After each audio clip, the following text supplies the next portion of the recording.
Simon & Schuster Audio presents Nothing is Impossible, Reflections on a New Life by Christopher Reeve. Read by the author.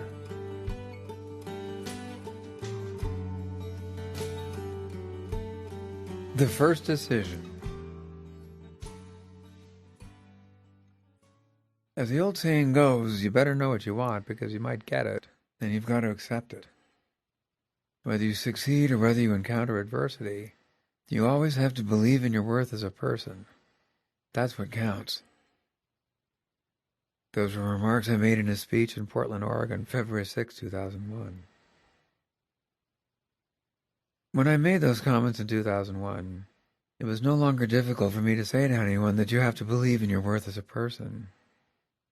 But in the intensive care unit at the University of Virginia, on June 1, 1995, I had no such belief.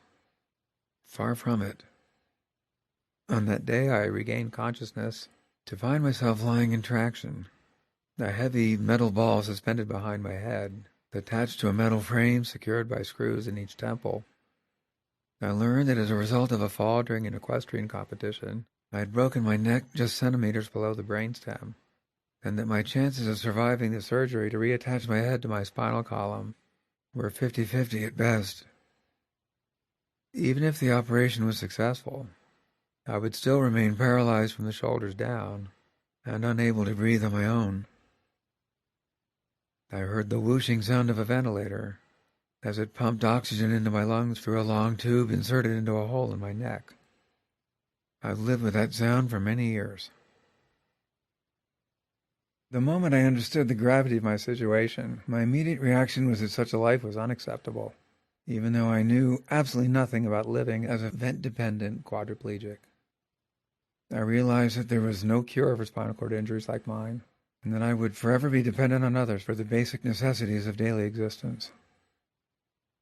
My role as a husband and the father of 3 children would be severely compromised because paralysis had suddenly transformed me into a 42-year-old infant. I thought it would be selfish and unfair to remain alive. I remember going over my life, taking an inventory of all the cuts, bruises, broken bones, and illnesses I had weathered, ranging from mononucleosis to malaria and mastocytosis, a rare disease that destroys red blood cells as they emerge from the bone marrow. At age 16, I developed alopecia areata, a condition that causes patches of baldness in an otherwise healthy head of hair. Fortunately, I was able to comb over the spots, and there were long periods of remission when the baldness disappeared. I was a survivor, I always had been. Part of me insisted that this situation shouldn't be any different. Another part acknowledged that this time I had gone over the edge and was free falling into the unknown. The month I spent in the intensive care unit was an emotional roller coaster ride, created by my own inner turmoil and contradictions coming from those involved in my case. The critical care was nothing short of miraculous. Dr. John Jane, arguably one of the best neurosurgeons in the world, achieved the nearly impossible feat of reattaching the base of my skull to my spinal column, with wire, titanium, and bone grafted from my hip. Under his watchful eye, a team of internists and pulmonologists cured me of ulcers and pneumonia. By the second week, I was able to turn my head about half an inch from side to side, and I could raise my shoulders slightly. Dr. Jane was confident that before too long, I'd be able to move my deltoids, which might lead to the functional recovery of my right arm. Perhaps I could learn to feed myself, and someday be able to drive a specially adapted car. My spirits rose. In the 3rd week of June, I was visited by Dr. Mark-Elise Sipsky, director of the Spinal Cord Injury Unit at the Kessler Rehabilitation Institute in West Orange, New Jersey. My wife Dana and my younger brother Benjamin had surveyed rehab centers from Georgia to Colorado, and concluded that Kessler was the best choice, because I would receive the highest quality care without having to go too far from home. Dr. Sipsky gave me a thorough examination, and then told me point-blank that my injury was complete, meaning that the cord had been severed at the second cervical vertebra, known as C2. Signals from the brain would never be able to get past the injury site. Without any direction from above, the spinal cord would remain useless, and the skin, muscles, bones, and tissues of my body would begin a steady progression of atrophy and decay. All I knew about the regeneration of cut or damaged nerves was that it was possible in the peripheral nervous system, but not in the central nervous system. I asked questions about the spinal cord and why the nerves inside it could not regenerate. Usually I had these conversations late at night with the residents and nurses on duty in the unit. The days were filled with family, visitors, and the routines of necessary care. Nobody claimed to know for certain, but the prevailing explanation was that it had to do with evolution. An animal paralyzed by a spinal cord injury would most likely be a ready-to-serve meal for another animal higher on the food chain. Even if nerve regeneration in the spinal cord was possible, it couldn't happen quickly, so the injured animal would still be easy prey.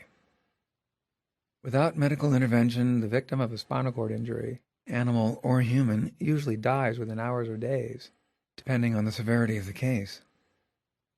Almost every one of these late-night discussions ended with the conclusion that I should just consider myself lucky to be alive. I wasn't so sure. Apparently no one in my little nighttime universe knew that a handful of scientists around the world had been investigating the possibility of regeneration in the spinal cord as early as the 1970s. In 1981, Dr. Alberto Aguayo at McGill University in Montreal, using a cocktail of growth-enhancing chemicals, achieved regeneration and modest functional recovery in rats. I only began to focus on spinal cord research in early September of 1995. Until then, my primary concern was survival, not only for me as a patient, but for Dana and my 3 children, Matthew, 15, Alexandra, 11, and Will, just 3. Their love and the love that flowed from my extended family, as well as from friends and even complete strangers all over the world, had saved me from my initial desire to end it all. In 2002, 7 years after the accident, and in the year of my 50th birthday, I look back with almost indescribable gratitude at the moment when Dana knelt by my bedside and said, "You're still you, and I love you." Her simple but profound declaration became the basis for my autobiography, Still Me, which was published in 1998. But in describing that scene, I never mentioned one critical detail. In response to my thoughts about ending my life, she said that we should wait for at least 2 years. Then, if I still felt the same, we could find a way to let me go. On one level, you could say she used the oldest selling technique in the book. You offer customers a free trial, a free sample, with no obligation and no money down, in order to get them on the hook. On another level, a much deeper one, where our love and respect for each other has always lived, she knew that I was only in the first stage of a natural reaction to tragedy. Asking me to wait was the perfect course of action. She was giving me room, the freedom to make a choice, yet knowing what that choice would be in time. The first decision flowed from Dana's words and the look on the faces of all 3 children when they came into my room. While Dana supported the option to reconsider the value of life at a point in the future, I could tell in an instant that the children wanted me to live and be there for them now. I consented to the surgery. I gave the doctors permission to suction secretions out of my lungs and to use intravenous antibiotics to treat the pneumonia that otherwise would have caused my death. Although I didn't realize it at the time, I had chosen the path towards survival. Inner turmoil and the highs and lows caused by contradictory information would soon become the norm, but there would be no turning back. First, I had to learn to swallow. Even though I passed the test, the smell and taste of food were repulsive. A feeding tube was inserted into my stomach. Then during the night, a bag full of mocha-colored goop containing essential nutrients dripped down a long catheter into the site. Once a day, a team of nurses and physical therapists transferred me into a wheelchair and pushed me down a corridor into the day room where I could receive visitors and have someone in my family read letters to me for no more than 30 minutes. Then it was back to bed. I couldn't believe how complicated this daily excursion was. First, my head and neck had to be immobilized in a rigid cervical collar. Then, ACE bandages were wrapped around most of my torso in order to keep my blood pressure from dropping when I sat up. Next, a rigid sheet of plastic called a sliding board was positioned under my body. 2 nurses rolled me onto my side, while 2 others slid the board into place. Before the transfer into the wheelchair, I was gradually pushed up into a sitting position on the bed. My blood pressure was monitored every 90 seconds. Sometimes I would faint, which meant a 10 to 15-minute wait before another attempt. On a bad day, it might take 2 or 3 tries. On a good day, I could achieve sitting up with a stabilized blood pressure in about 20 minutes. When I could sit up without crashing, we were ready for the big maneuver. The wheelchair was placed against the left side of the bed, and its right arm removed. The bed was lowered to the level of the wheelchair. I lay flat again, and my team of helpers carefully dragged the sliding board over to form a bridge between the wheelchair and the bed. The next step was sitting up again. If that was successful, I was gently placed in the chair, and the board was taken away. After a few minutes of adjusting to being in the wheelchair, I was pushed down the corridor and into the day room. As I started to face reality during the month in intensive care, then 6 months in rehab, moments from my former life kept popping into my head. It was like a slideshow, but the pictures were all out of sequence, as if they'd been placed randomly in the projector. As a long plastic tube was inserted through my neck, then pushed down into my lungs to remove accumulating fluid, suddenly I'd be sailing in Maine. But before the next slide appeared on the screen in my mind, secretions were being suctioned up the tube. A moment or 2 later, Dane and I were making love. I was on a horse, jumping over stone walls in the countryside. I was taking a curtain call after performance in the theater, carrying boxes and lugging furniture up 4 flights of stairs into my first apartment in New York. And then it was 4 a.m, and 2 aides had woken me up by turning me over onto my other side, so that my skin wouldn't break down from lying in one position too long. Even though I was flipped from side to side every 2 hours at night for nearly 3 years after my injury, I almost never slept through it. More images flashed on the screen, usually snapshots of my most cherished memories, when I was whole, healthy, free. Psychologists came to the bedside, but their tone was often patronizing, and I was usually relieved when they went away. I had to read the spinal cord manual, which had little to say about patients with my level of injury. I had to choose a color for my new sip-and-puff wheelchair, which would allow me to drive by myself without being pushed. I had to locate a specially equipped accessible van with 4-wheel drive, heavy-duty shock absorbers, and a mechanical lift. I had to approve plans for remodeling our house so that I could work, eat, and sleep all on one floor. There were dozens of other issues that had to be faced. Reality was now my new identity as a C2 vent-dependent quadriplegic. My vision for the future prior to 3 o'clock on May 27, 1995, I now classified as what would have been a normal life. Everything after that instant I now had to accept as the new reality. Deep inside, I was angry, and I probably still carry much of that anger with me today. But the critical factor was that, in spite of myself, I was adjusting to my new life.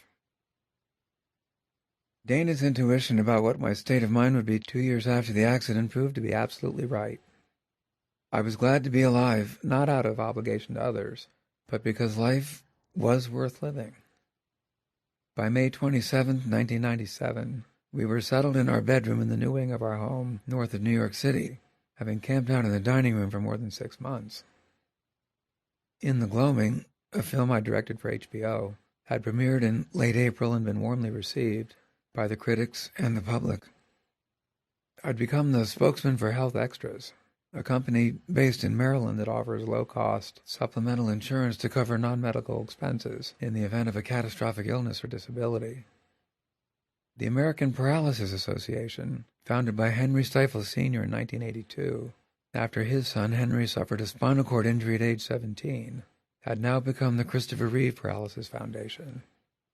Although it was still run by a small staff in a Springfield, New Jersey office building, the annual research budget had grown from $300,000 to more than $3 million.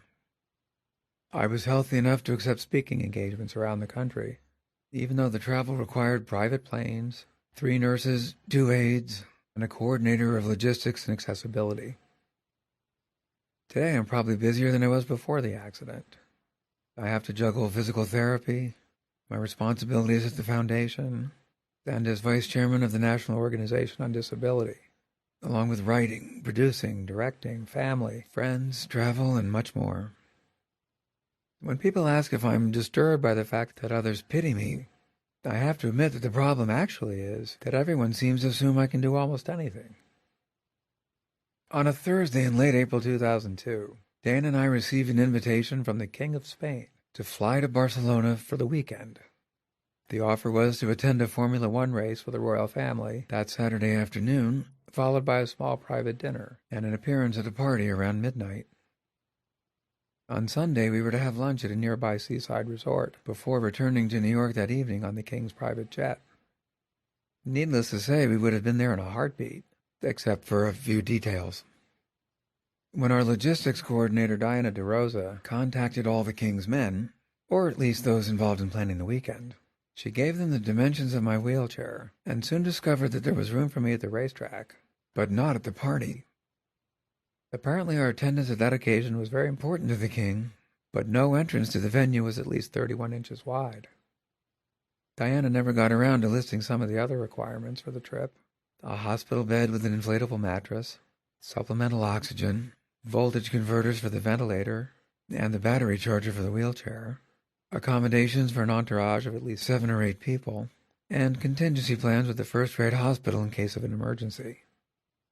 Whenever I travel, all those issues have to be taken into consideration. But 9 times out of 10, I go. In 1995, a trip down the corridor to a hospital day room was an arduous journey.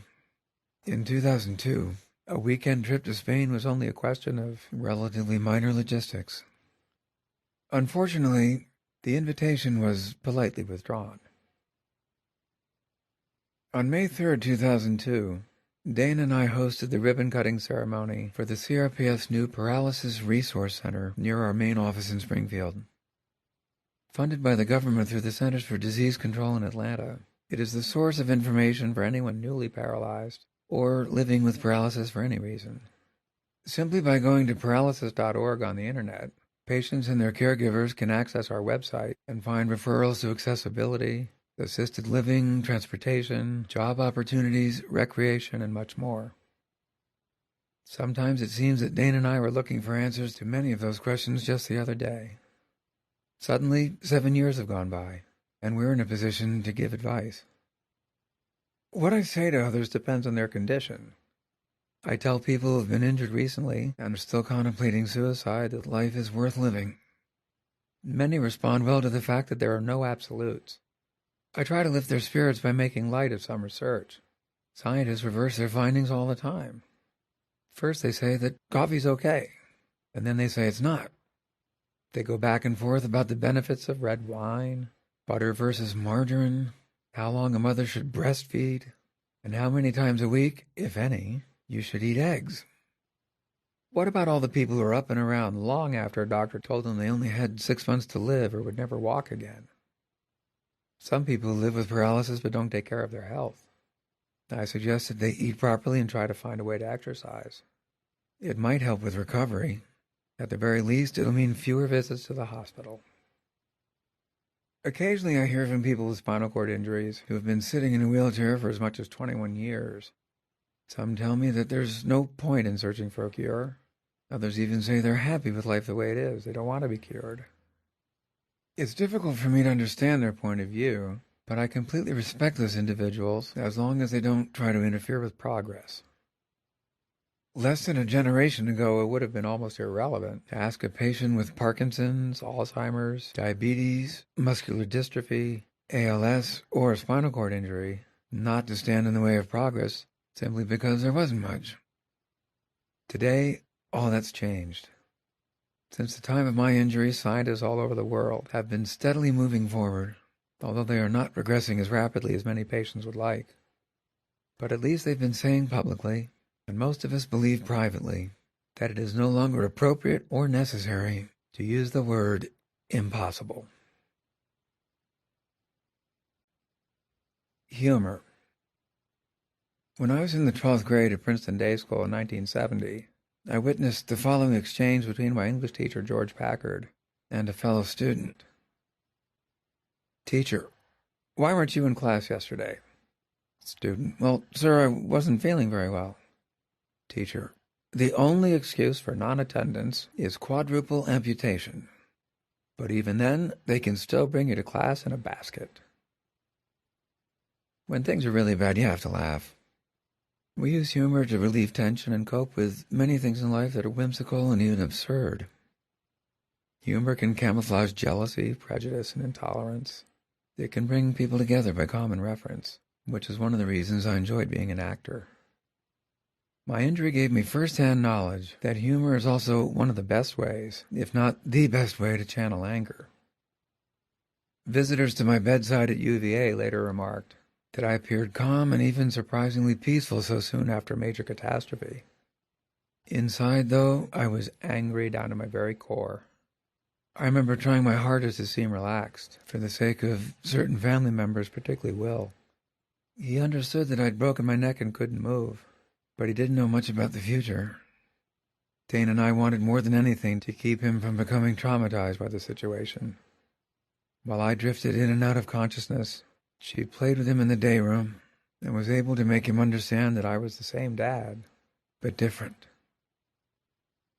Although we managed to spare Will from seeing the dark side of his injured father, my younger brother Ben, my mother Barbara, and Dana had to bear the brunt of my outrage. They knew all too well that one of the worst traits of my personality is perfectionism. A particularly bad example for them must have been a visit just before the first press conference after my surgery. I made it clear, actually I repeatedly demanded, that they must convince the media and everyone else that I was an experienced, capable rider, fully qualified to compete in a cross-country jumping event. I was injured in a freak accident, not a foolish one. Fortunately, in the midst of my efforts to get the word out from my point of view, which for me was no laughing matter, others began to see the lighter side. Not unexpectedly, first out of the box was Saturday Night Live, which reported the following news item on their weekend update. Christopher Reeve says that the humor of Robin Williams gave him the will to live. The humor of Pauly Shore, however, makes him long for the sweet release of death. Next out was Howard Stern. Too bad about Christopher Reeve. But man, his wife is a babe. And then a sick joke started to circulate around the country, which made its way back to me in June of '95. Question: what's the difference between Christopher Reeve and O.J. Simpson?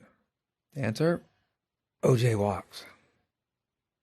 Looking back now, I'm grateful to the media and the public for breaking the ice, for introducing humor at a time when there was ongoing daily coverage about the gravity of my situation. I had just learned to tolerate partially deflating the trachea tube, or trach, inside my neck. That allowed air to pass over my vocal cords, so I could speak instead of just mouthing words. It was a big step forward, both practically and psychologically. For the first 3 or 4 weeks, I wanted all the air to go directly into my lungs. Now that I could talk and had become fair game for comedy, I was ready to try some of my own. Nurse, arriving in the morning: how are you today? Me: well, my throat's a little scratchy. I have an itch on my nose. My fingernails need cutting. And I'm paralyzed. I remember thoroughly embarrassing another nurse her first day on the job. I'd been treated for a skin breakdown in the sacral area, which had plagued me for months but finally healed. Lying on my left side, I asked her, "How's my butt?" She replied, "It looks great to me." I said, "I know that, but what about my skin?" She turned absolutely crimson. For a moment, I thought I'd lost her. But thankfully, she came back for her next shift. And after all these years, she's still here, checking out my butt on a daily basis. I'm happy to say that most of the 17 nurses and aides who work with me today have been part of the team since I came home in December of '95. Over time, they've transformed from healthcare professionals to extended family. Many of them were initially intimidated by me, so I tried to use humor to make the new recruits more comfortable. Most of my efforts were rather pathetic. but they were still necessary to ease frustration and manage anger. Sometimes I would pull up to a door and then bark to be let out. During the morning ritual of putting new bandages on my neck, at the trach site, a nurse would ask if the seal was tight enough. If I was happy with it, I would bark like a seal. Once a nurse asked me if I liked my wheelchair. I told her I didn't exactly like it, but it was a good thing to legally drink and drive at the same time. Jokes about the wheelchair helped me diffuse my anger about being in one. I also quickly discovered that when I appeared in public, it was best to begin with a light remark to put the audience at ease. At the Oscars in March 1996, my opening line was, "What you probably don't know is that I left New York last September, and I just got here today. But I'm glad I did because I wouldn't have missed this welcome for anything in the world." Knowing that Jay Leno was an avid car collector, I made him an offer on The Tonight Show. I said, "When I'm out of this chair, you can take it, put his Chevy 350 engine in it, and blast down the freeway." When David Letterman asked me how I was doing, I told him and the audience, I was fine, but I think I broke my neck again driving over all the potholes on my way into the city." In the process of adjusting to my new life, I began to enjoy slightly sick or inappropriate humor the most. Of all the performances in the 1997 ABC special, Christopher Reeve, A Celebration of Hope, I particularly appreciated that of Chris Fonseca, a Mexican comedian with cerebral palsy. He complained about the woman who received a $2.9 million settlement from McDonald's after spilling scalding hot coffee in her lap, saying, "I've done that, but I kind of liked it. Do I owe them money?" And then he told us, "I was in a restaurant a while back. I started choking. I tried to get help," and he made frantic gestures with his hands. "Wouldn't you know it, I accidentally proposed to a deaf girl. So I'm married now."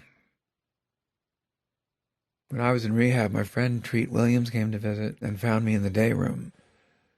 His first words, "Don't get up." Another friend described a sailing trip with a crew made up of a guy with only one leg, another who had a heart condition, then a third man with a broken arm who could only work the starboard side of the boat. My response, "You should have invited me. I would have fit right in." Recently, a leading neuroscientist told me that brain damage can help the injured spinal cord recover. Apparently, motor neurons can regenerate fairly easily in the brain and then migrate down into the cord. Well, I guess the logical conclusion is that if you're going to end up paralyzed, you might as well smash your head at the same time. Then there would be good news and bad news. You would walk out of the hospital, but have no idea who you are. I only suffered a spinal cord injury. Is it too late to pound my head against a brick wall? Luckily, my greater appreciation of sick humor hasn't spoiled the pleasure I find in humor of the less cynical kind. Over the years, I've enjoyed many moments of simple delight. One morning, Dane and I were waking at about 5:30 a.m. as 3-year-old Will burst into the bedroom with his arms extended, spinning in circles, saying, "Look, I'm a hummingbird." One of the highlights after my injury was Robin Williams' sudden appearance in the ICU, dressed in full scrubs, impersonating a manic Russian proctologist. During one of his many visits to our home, he watched a nurse suction secretions from my trach with a cougholator, which is basically a vacuum cleaner for the lungs. Robin grabbed it and went to work on the bedspread, then the curtains, and he's about to start on the carpet before his new toy was taken away from him. Since the beginning of my new life, I've always wanted it to be as normal as possible. The longing for normalcy applies to every aspect of living with a disability, from health to relationships, work, travel, and play. It's been difficult to find the right balance between managing my own needs and meeting my obligations to others. Some days I don't realize how serious and heavy I am. How nice it is then to be teased. I love it when I approach the dinner table, which I occasionally hit as I try to park, and Will picks up his plate warning, "Look out for the crazy driver." Or when I tell Dana how nice her new sweater looks, and she reminds me that I bought it for her birthday 3 years ago. My oldest son Matthew teases me relentlessly about my computer illiteracy and general ignorance of modern technology. I have to admit that when the occupational therapists tried to teach me to use a voice-activated computer in rehab, I kept falling asleep. My daughter Alexandra refers to me as the big cheese behind my back. I take that as a compliment and affirmation for her and our whole family that I'm still an authority figure and worthy of the respect they've always shown me. Most important, all three of my children have a great sense of humor. Will has a very dry wit and understands double meanings that would go right over the heads of many 9-year-olds. Matthew and Al, now 22 and 18 respectively, enjoy humor ranging from the Osbournes to sophisticated exchanges with adults and their friends in college. It's a great relief to see that my disability doesn't seem to be holding them back. Perhaps the best piece of advice about humor came from a complete stranger who wrote, "Laugh now so you don't end up living in the past." When people ask me, how do you keep it together? My answer is, mostly with duct tape. It keeps the hose from falling off the ventilator that keeps me alive. It's good for taping pieces of the armrest on my chair back together after I've crashed into something. I use it to put Will's artwork up on the walls. Shammy, our beloved yellow lab, loves to chase rolls of duct tape when she gets tired of tennis balls. The company that makes it should use me in a commercial. The emotional extremes of adjusting to a catastrophic illness or disability range from suicidal despair to recovering an appetite for life. Somewhere in between is a gray area of numbness. You don't feel really depressed, but you don't get excited about anything either. One day blends into another as the same rituals of care are repeated over and over again. You think about calling a friend, but decide not to because there's not too much to say. Often you have to be persuaded to go outdoors by a nurse or family member who reminds you that you've been sitting in your office without moving for more than 6 hours. You hear of a recent experiment in a laboratory described as an exciting breakthrough. Paralyzed rats treated with X were able to climb a few steps up a rope ladder 6 weeks later. You think, terrific. But what does it mean to me or any of the rest of us? In my new life, I've slipped into that numb zone many times. That's when creating humor and appreciating it becomes very difficult, but even more necessary. And it doesn't matter if you're not that funny. As a friend of Robin Williams for nearly 30 years, I learned that lesson long ago. The point is that the numb zone can become dangerously comfortable. If you get stuck in it for a long period of time, you may end up going back to square one, when life after catastrophe had no meaning. I'm reminded of a legendary show business anecdote about a comedian lying on his deathbed. When he was asked how he was feeling, he replied, "Dying is easy. Comedy is hard." Many of us live in that numb zone, whether we're disabled or not.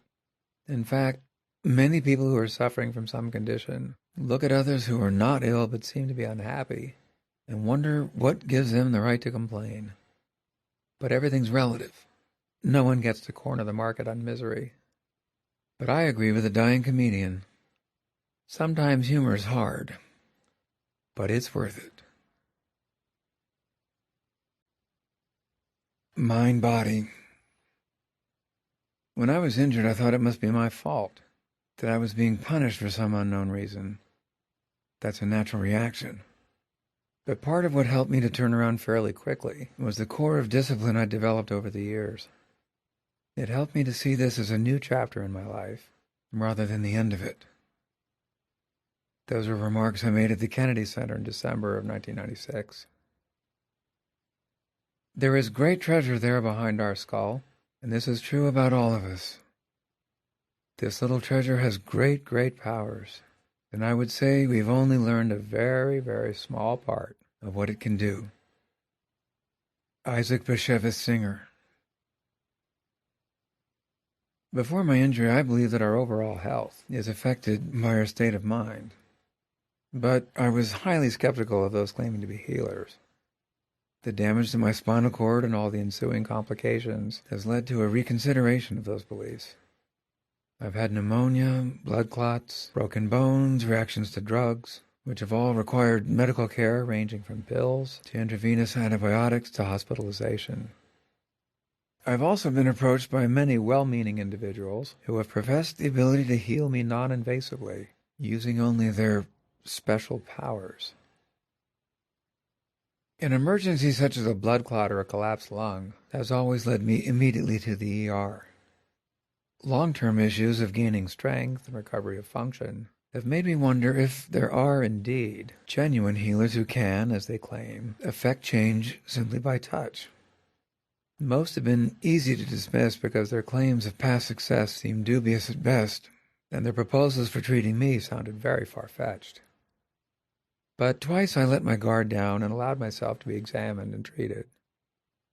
The first healer arrived from Ireland, a short, friendly character in his late 50s, wearing a bright green jacket. My first thought was that a leprechaun had come to save me. He claimed that acupressure along my spinal cord would release endorphins that would relieve the pain and create, quote, a new environment. I told him there was no pain, but that didn't seem to faze him in the least. Suddenly my right arm twitched and moved a few inches. He immediately took credit, but everyone in the room knew that it was only a routine spasm, an involuntary movement caused by nerves seeking a connection to the brain. Score medicine 1, healer nothing. Supernatural health provider number 2 actually made a house call.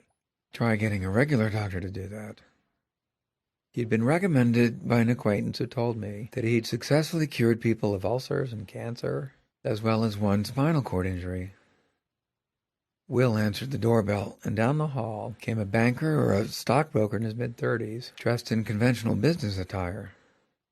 My first thought was, glad he has a day job. He accepted a glass of water and settled into a chair in my office. I soon learned that he had been in the business world until he was called to change his life's work, although apparently not his wardrobe, 5 years earlier. He began his assessment of me by looking at my hands and noticing that the little finger on the left was broken. I told him that it was an old fracture from a family soccer game, and I'd never bothered to have it set.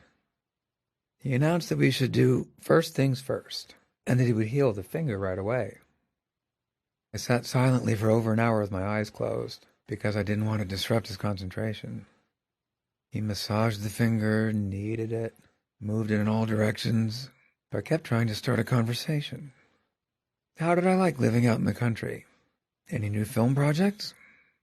I see, looking at a picture of our boat on the wall, that you're a sailor. Me too.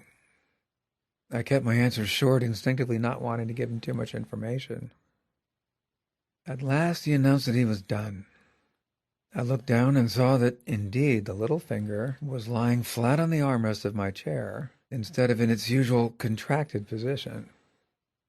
I have to admit I was pretty impressed, especially because, like the leprechaun, he didn't charge anything for the session. We made plans for another visit the next week. But even before he'd reached the front door on his way out, my finger began to curl up again. It's remained that way ever since. It seems that both times I got what I paid for.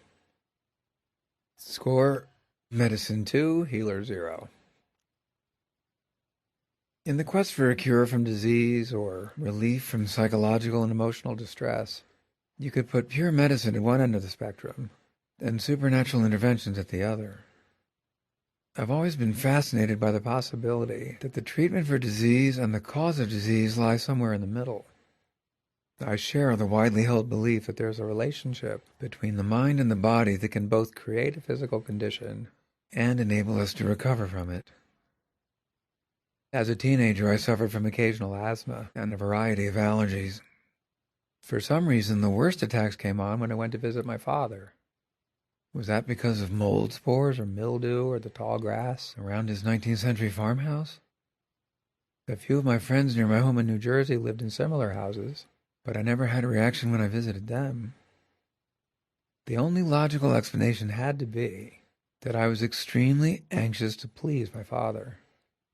It was difficult to relax, be myself, or literally breathe easy when he was around. Since these issues were never discussed, there might have been tension building up inside that often left me gasping for breath, then sneaking off to use my inhaler.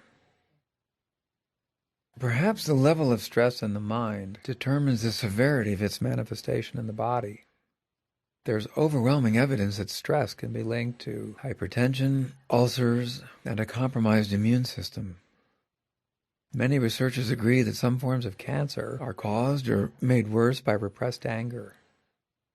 When President Nixon was embroiled in the Watergate scandal in 1973, he faced the nation and told us, even as beads of sweat formed above his lip, "I am not a crook." At the same time, he developed phlebitis, a condition that causes pain and swelling due to partially blocked circulation in one leg. Was this a coincidence? Or was it caused by the mental stress of maintaining a cover-up? Whenever we don't feel well, we tend to blame it on external causes. The weather, contact with others, the environment, or even something we ate.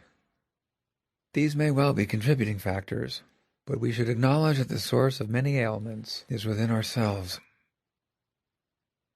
If we accept that the mind-body connection can produce harmful effects, then we can assume that the same connection has a healing power as well. Before my injury, a positive attitude probably helped me bounce back from various injuries and illnesses. But nothing that had gone before could have prepared me for an experience I had 2 years after I was paralyzed. In the spring of 1997, a small red spot appeared on my left ankle, probably caused by irritation from my shoe. Within a month, the red spot had become a serious wound. It was only 1.5 inches wide, but the skin had broken down layer after layer until the ankle bone itself was exposed. Then the site became infected and turned septic as it spread up my leg. I was examined by specialists and told that there was the potential for a systemic infection, which might prove fatal. If they detected any indications of that scenario, the only recourse would be to amputate my leg above the knee. I remember my immediate reaction, which I did not hesitate to share with the experts. I told them that was absolutely unacceptable, because I would need my leg in order to walk. I remember mentally drawing a line in the sand, establishing a barrier that could not and would not be crossed. I was put on a 10-day course of a powerful antibiotic administered intravenously. As I sat on the porch of our summer home in Massachusetts, gazing for hours on end at the hills surrounding our property, I kept picturing my ankle as it used to be. Slowly but surely, new layers of skin began to form. 6 months later, the wound had closed. Within a year, the ankle appeared perfectly normal. I don't claim to understand precisely why my wound healed and my leg was saved. Certainly Fortaz, the prescribed antibiotic, is an aggressive therapy. But even the strongest antibiotics don't always work. I'd learned that from other treatments when I was in rehab. Looking back at it now, I believe that I wouldn't have recovered without the drug. But I also believe that I wouldn't have recovered without an ironclad agreement between my mind and my body that I had to keep my leg. There were many times during the healing process when I still felt very anxious about the outcome. It was much like the decision not to commit suicide after my accident. That decision created consequences of hard work, sacrifice, and the beginning of a journey into the unknown. It was relatively easy to tell the doctors that I would refuse amputation. My response was instinctive and probably irrational, driven by my aggressive and competitive personality. It was far more difficult to sit on the porch with my leg propped up on pillows, constantly trying to push doubt and negativity out of my mind. One minute I would think, I can do this, I can heal this wound. The next minute I would think, what are you talking about? You don't have any special powers. Then I would try yet again to picture my ankle as it used to be, and tell myself that it deserved to be whole. I reminded myself I'd always recovered from all kinds of setbacks. There was even good reason to believe that sooner or later my spinal cord could be repaired, and the nightmare of paralysis would be over. Why shouldn't this ankle come with me as I moved forward? Internal chatter after a brave decision is probably the rule rather than the exception. When a field commander gives his troops the order, "Follow me," He might be extremely anxious or downright terrified, but he has to project confidence and authority, or the troops will only reluctantly do their duty without rallying behind him. In some cases, the old adage, "fake it until you make it," is actually helpful. You make a choice or set a goal, and let people know about it. Then, just getting started leads to the discovery of internal resources that help us go farther than we ever thought we could. My friend David Blaine is perhaps the best example of an individual who's used those internal resources to go farther than ordinary people can imagine. A slender, soft-spoken young man, he performs unbelievable magic with an air of nonchalance that almost borders on lethargy. But what sets him apart are his feats of endurance. He's been buried alive, frozen in a block of ice, and most recently in May of 2002, he stood on top of an 80-foot pole for 34 hours before jumping into a pile of cardboard boxes. He's been described as a thrill seeker, a nutcase, a guy who will do anything for publicity and money. As someone trying to overcome the limitations of a disability, which requires exercise and discipline, I take exception to those who so readily dismiss his achievements. The truth about David is that he was pushing the limits of his endurance long before the media had ever heard of him, that he lived for years just above the poverty line, and that he prepares for every stunt with rigid self-discipline. He trained for the pole for over a year, starting at 20 feet and learning from the best Hollywood stuntmen how to fall safely into airbags. Once he was comfortable standing on a 22-inch platform and jumping from that height, he moved up to 40 feet and gradually worked his way up to 80. He never used a harness or a safety net. Why did he do it? Because he was always afraid of heights, and he wanted to free himself from that fear. The vast majority of people live within a comfort zone that is relatively small. The comfort zone is defined by fear and our perception of our limitations. We are occasionally willing to take small steps outside it, but few of us dare to expand it. Those who dare sometimes fail and retreat, but many experience the satisfaction of moving into a larger comfort zone and the joyful anticipation of more success. A person living with a disability may find the courage to leave the comfort zone of his own house for the first time. An able-bodied individual might decide to face claustrophobia by taking up scuba diving. Even as our country tries to cope with terrorism, most of us know intuitively that living in fear is not living at all. David's physical preparation included daily uphill climbs on a mountain bike so that he would have enough strength left in his legs to control his jump off the pole at the end of 34 hours. He also learned to fast for long periods of time.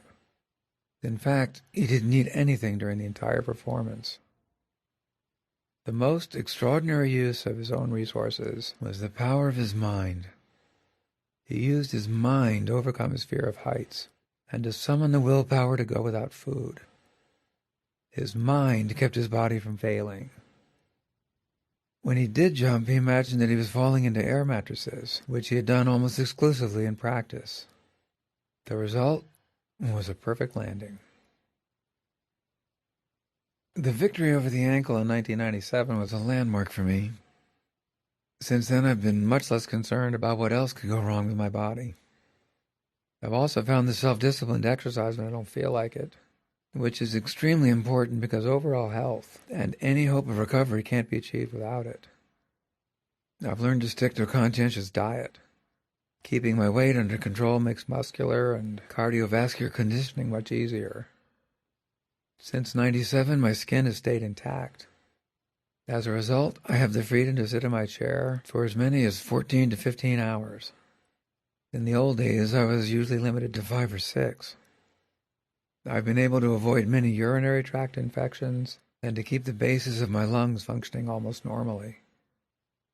All of that is extremely hard work, and many times I don't succeed. Just recently, I suffered from severe bloating of my stomach and difficulty breathing. X-rays showed that huge pockets of air had formed in my large intestine, which was putting pressure on my diaphragm.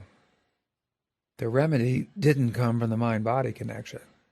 I made changes in my diet and underwent a procedure to clear the blockage.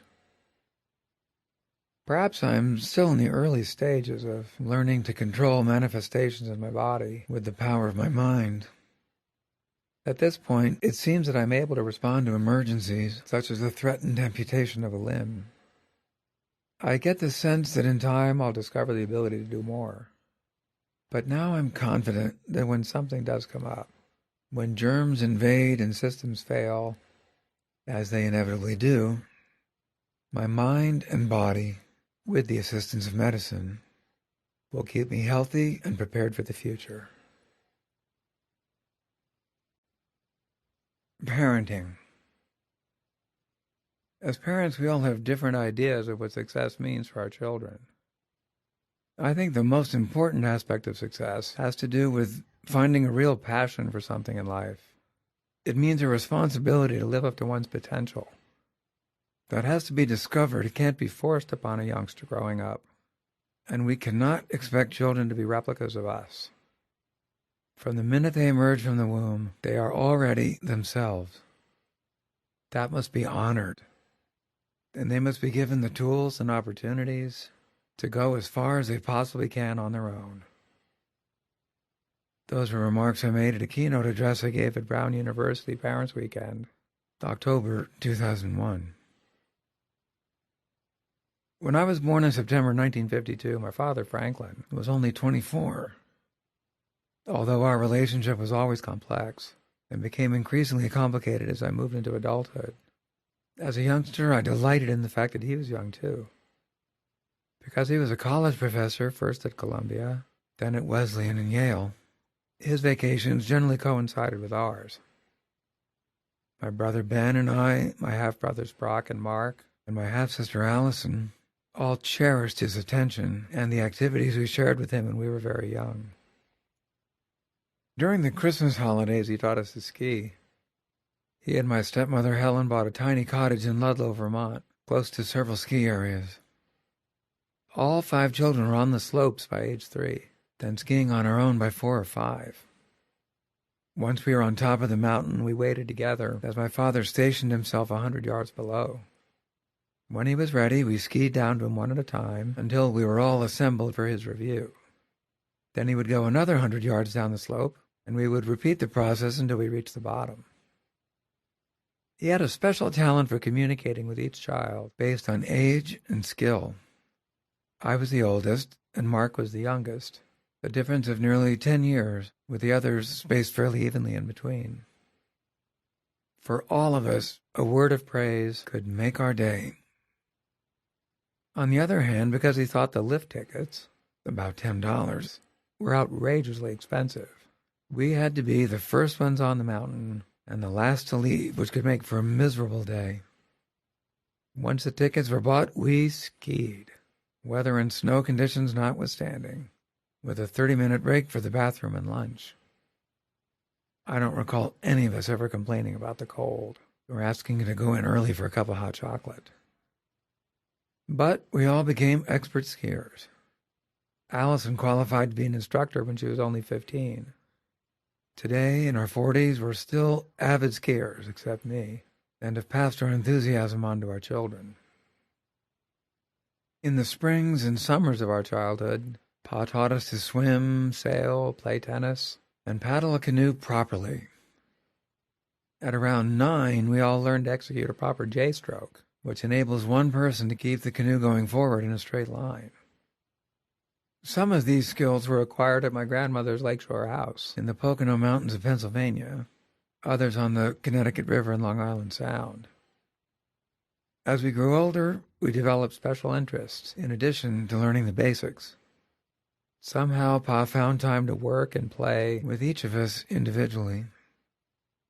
Ben was fascinated by all things mechanical and electrical, so he and my father spent hours maintaining the car, an old second-hand Peugeot. As far as I remember, it never went to the shop.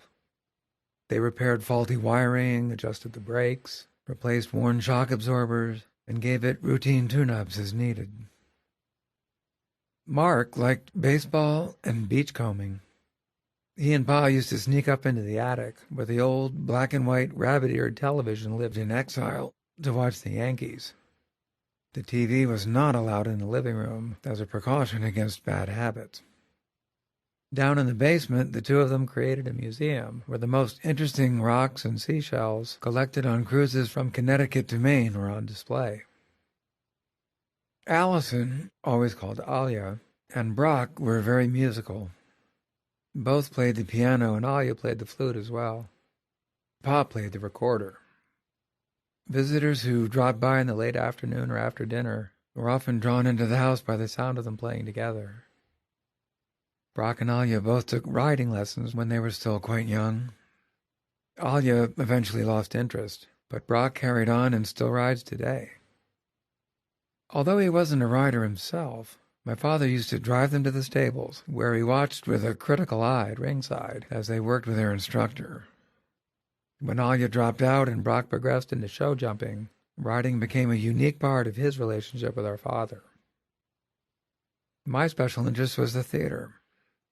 As a youngster, I did well in skiing, sailing, and tennis, but by the time I was 14, I spent my summers first in acting workshops, then as a theater apprentice, and before long on tour in a play, or performing as a member of a repertory company. Pa generally liked my work. His critique after a show was usually kind and constructive. He was the first to point out that I often stood on stage with my knees hyperextended, which made me look tense and inhibited natural movement.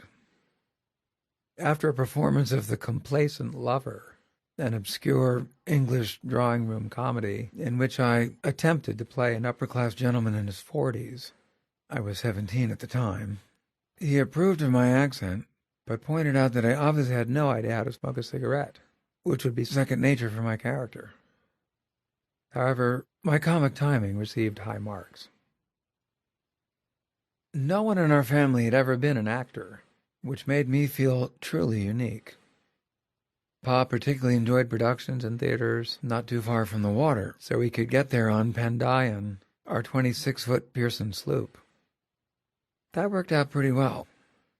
One summer I worked in Boston, another in Boothbay, Maine, and one tour played in 4 theaters on Cape Cod. It wasn't until I left postgraduate studies at Juilliard and entered the commercial world of film and television that acting became a source of contention between us. As a pure academic, he cherished the theater as a place for language and ideas. He was never very interested in film, even as an art form, and had nothing but contempt for television, except as an outlet for the Yankees. But I'm very grateful that he supported me as I began to learn my trade, and that, for a time, we shared something unique. Without his encouragement in the early years, I don't know if I would have developed the self-confidence to attempt such a challenging career. My older son, Matthew, was born in 1979, when I was 27. I wanted to be a father while I was still young, so that I could be actively and physically involved with my children for a long time. I wanted to teach them things firsthand and introduce them to a wide variety of activities and subjects, and then give them the freedom to pick and choose as they grew up. Alexander came along when I was 31, and there was a long gap until Will made his entrance in 1992, just a few months before my 40th birthday, when I still considered myself to be a relatively young dad. I started activities with all 3 at an early age, just as my father had done. Matthew and Al were out on the slopes, learning to snowplow by 4 or 5. Will started playing hockey in the living room with the cap of an apple juice jar and a little plastic golf club when he was 2. Over time, they developed unique talents and interests that both set them apart and bound us together. Matthew loved tennis, fishing, and movies. Alexandra learned to ride. During the filming of The Remains of the Day in 1992, she and I used to gallop across the English countryside on magnificent hunters, courtesy of the Duke of Beaufort. She learned to play the bassoon when the instrument was almost bigger than she was. We used to play duets with me at the piano. When we were satisfied with the sound of a piece, we would perform it for the family and add it to our repertoire. One of the reasons I enjoyed being a young father so much was that I had plenty of energy and great enthusiasm. I love suggesting activities on the spur of the moment. I might challenge Matthew to a game of chess, or announce that it was time to put on boots and go for a hike. If the wind dropped to nothing when we were sailing offshore, I used to dive overboard and try to coax everyone else to jump in. Matthew and Al always worried that an unknown creature from the deep would come up to the surface and get them. It was very hard to convince them otherwise, especially after the day an enormous basking shark rose to sunbathe just as I was climbing aboard for another dive. The list of activities we shared was long, and I tried to make our interaction a two-way street. They might approach me or I might approach them with ideas. And we could touch. There were always lots of hugs, pats on the back, rides on my shoulders, pillow fights, and games of tag. The rituals of baths and curling up together to read at bedtime, putting Band-Aids on both real and imaginary wounds, all these and more help to give them a foundation of security, which every child needs. And then, in an instant, the moment my head hit the hard ground in Culpeper, Virginia, everything changed. Or so I believed. As I lay in bed in the ICU, I concluded that I could no longer be a real father to my 3 children. I assumed that my new life as a quadriplegic would not only mark the end of the life we had known, but cause enormous psychological and emotional damage to them as well. How could I relate to them if we couldn't do things together? How would we adjust to the loss of spontaneity?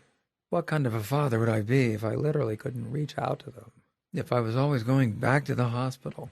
If a nurse had to be on duty 24/7? The answers started to come within weeks of the accident, in the summer of '95. Matthew and Al stayed at a local hotel and visited me every day.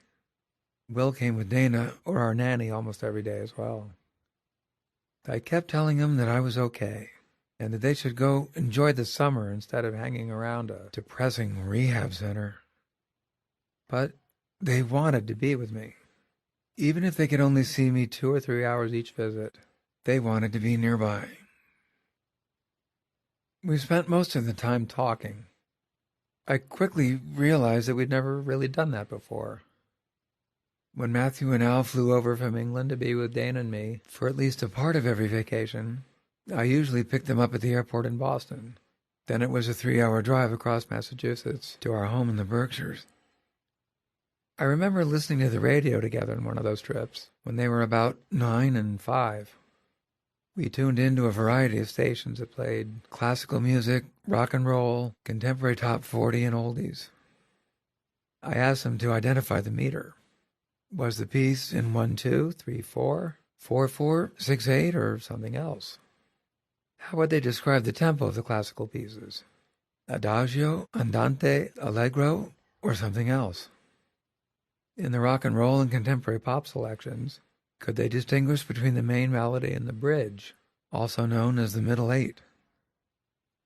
Somewhere along the Mass Pike, Al piped up in her chirpy English accent. "Do you know, Daddy," she said, "this is the first time in such a long time that we've had a real conversation about something." I realized that she was right. Not that we didn't talk, but usually it was while doing something else. Now I gave them my full attention, and I soon learned to listen more than talk. That began a process of discovering that in bringing up children and relating to others, sometimes being is more important than doing. I was also to learn that even if you can't move, you can have a powerful effect with what you say. One special day in Will's life is a good example. When he was 6, he was still afraid to ride by himself without the training wheels on his bike. Dana spent hours killing her back as she bent over to hold his seat as he pedaled around timidly in front of our garage. I decided to see if I could help. I told him to start with his left foot on the ground and to set the right pedal in the fully raised position.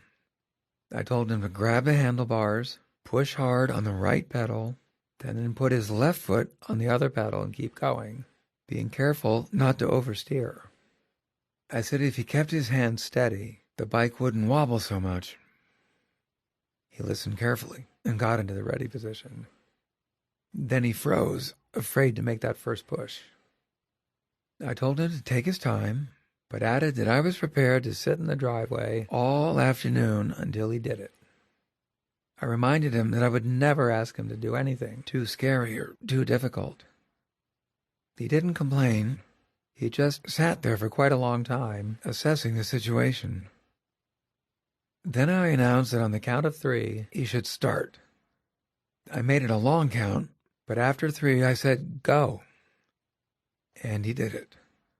He pushed down, the bike moved forward, he got his other foot on the pedal, and off he went. On his first run, he made a complete circle around the driveway. As he came past my chair the first time, his face was a study in fierce concentration. The second time he came by, he was smiling. For the next 15 minutes, he kept riding around our circular drive, gradually picking up speed. After that, he wanted to go down the steep hill toward our mailbox. But we saved that for another day. If someone had told me before my injury that you could teach a kid to ride on his own just by talking to him, I would have said that that was impossible. Timing is very important. Words can only have a positive effect on others if and when they're ready to listen. And we have to choose our words carefully, particularly when we are the voice of authority for people who are vulnerable. In the first weeks after my injury, I was like a child, and the doctors seemed like parents, while the nurses became older brothers and sisters. I hung on every word and tried to interpret the expressions on their faces.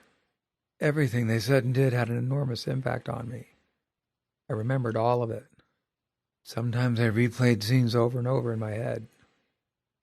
When I was told that my spinal cord had been severed and I would never recover any sensation or movement below my shoulders, I was haunted by those words for months. When I was told that was incorrect, my spirits rose again with the possibility that I was on the road to recovery. The experience of feeling like a child gave me a new perspective on being a father. I became acutely aware that virtually everything that parents say and do has a powerful effect on our children, even when we think they're not paying attention. We have to constantly monitor the level of communication and be ready to take action if a child is tuning us out or having difficulty expressing his or her feelings. During Matthew's freshman year in college, we had a few awkward phone conversations. He didn't sound like himself. Even though he said everything was all right, I could sense that he was telling me what he thought I wanted to hear. I invited him to come down for the weekend, just to hang out and maybe go into the city for dinner or a Rangers game. My real agenda was for us to spend time alone. On Sunday afternoon, we sat together in my office for nearly 4 hours. I began the conversation simply by asking him to tell me everything that was on his mind. I told him he could say anything, and I promised not to interrupt him. The floodgates opened, perhaps because I removed any resistance he might have been expecting. He covered issues ranging from problems with his professors, other students, the challenges of college life in general, to aspects and moments of his childhood that he had never brought up with me before. I was surprised by much of what he said, particularly with regard to our relationship. I suggested that a tendency to be too polite might have been the source of a communications breakdown when he and Al were young. Time and again I would ask either one of them what they'd like to do, and I'd get the same response. "I don't mind." Often we ended up doing what I wanted to do, and they dutifully tagged along on long bike rides, mountain hikes, and offshore sailing in foul weather. When I asked them if everything was okay, the usual reply, even through their teenage years, was, "Fine." As Matthew went on that Sunday afternoon, I realized I could have done a better job reading between the lines. As I listened, I reminded myself that none of us has the right to refute someone else's experience or perception. If a child says that when a parent did X or said Y, it caused him pain, the parent must not say that isn't true. I think we should explore what happened and try to find out what caused that feeling. The worst thing we can do is to say, "Oh, that's wrong. You're exaggerating. You're rewriting history." Many times, the only thing to say, as long as we really mean it, is, "I'm sorry." I believe that becoming a parent is a gift, even though parenting means taking on an enormous responsibility. It's a miracle that a child can come into the world and instinctively give us unconditional love. If we can return that kind of love and provide a nurturing environment, the responsibility becomes less challenging. I was on my feet when Matthew and Al were born, and thought I was ready to be a good parent. Certainly I would try to make their childhood in some ways different than mine. For the first 2 years of Will's life, all was well. The children were thriving, and I felt the privilege much more than the responsibility. When I decided to live my new life, the weight of responsibility was suddenly overwhelming. But because all three were a vital part of that decision, simply by showing, as Dana did, that they loved me as much as always, I was able to overcome feelings of guilt and inadequacy, which actually made me a better father.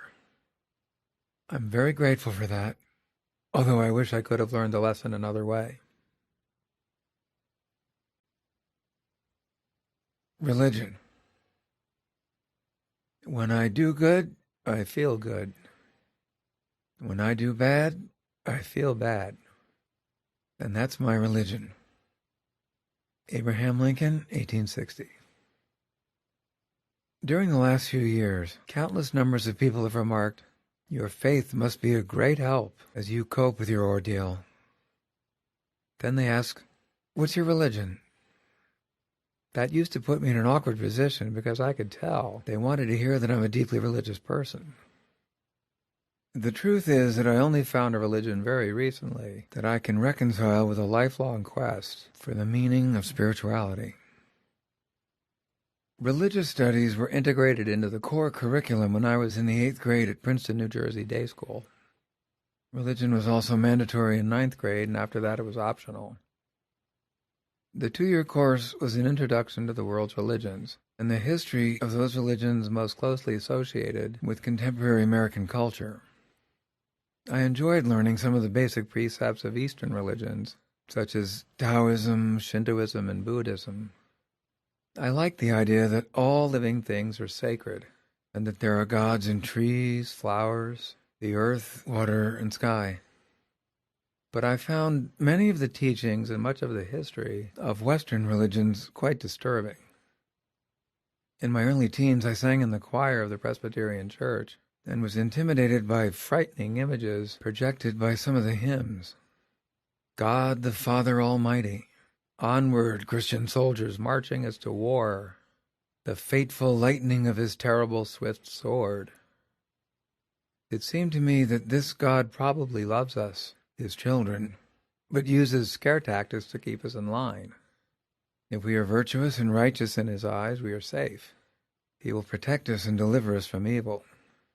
But if we transgress or simply fail to live up to his expectations, we will be punished accordingly. That dynamic too closely resembled my relationship with my own father. Why would I voluntarily choose to recreate it?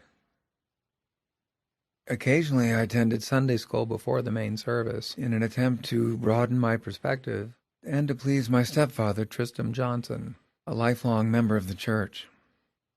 Unfortunately, I didn't learn much in Sunday school because the teacher was former Senator and pro basketball star Bill Bradley, who was a Princeton University undergraduate at the time.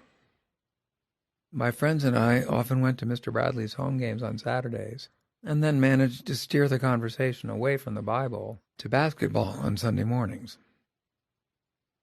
The religious studies in school, combined with a 13-year-old's burgeoning desire to butt heads with authority, continued to drive me away from organized religion.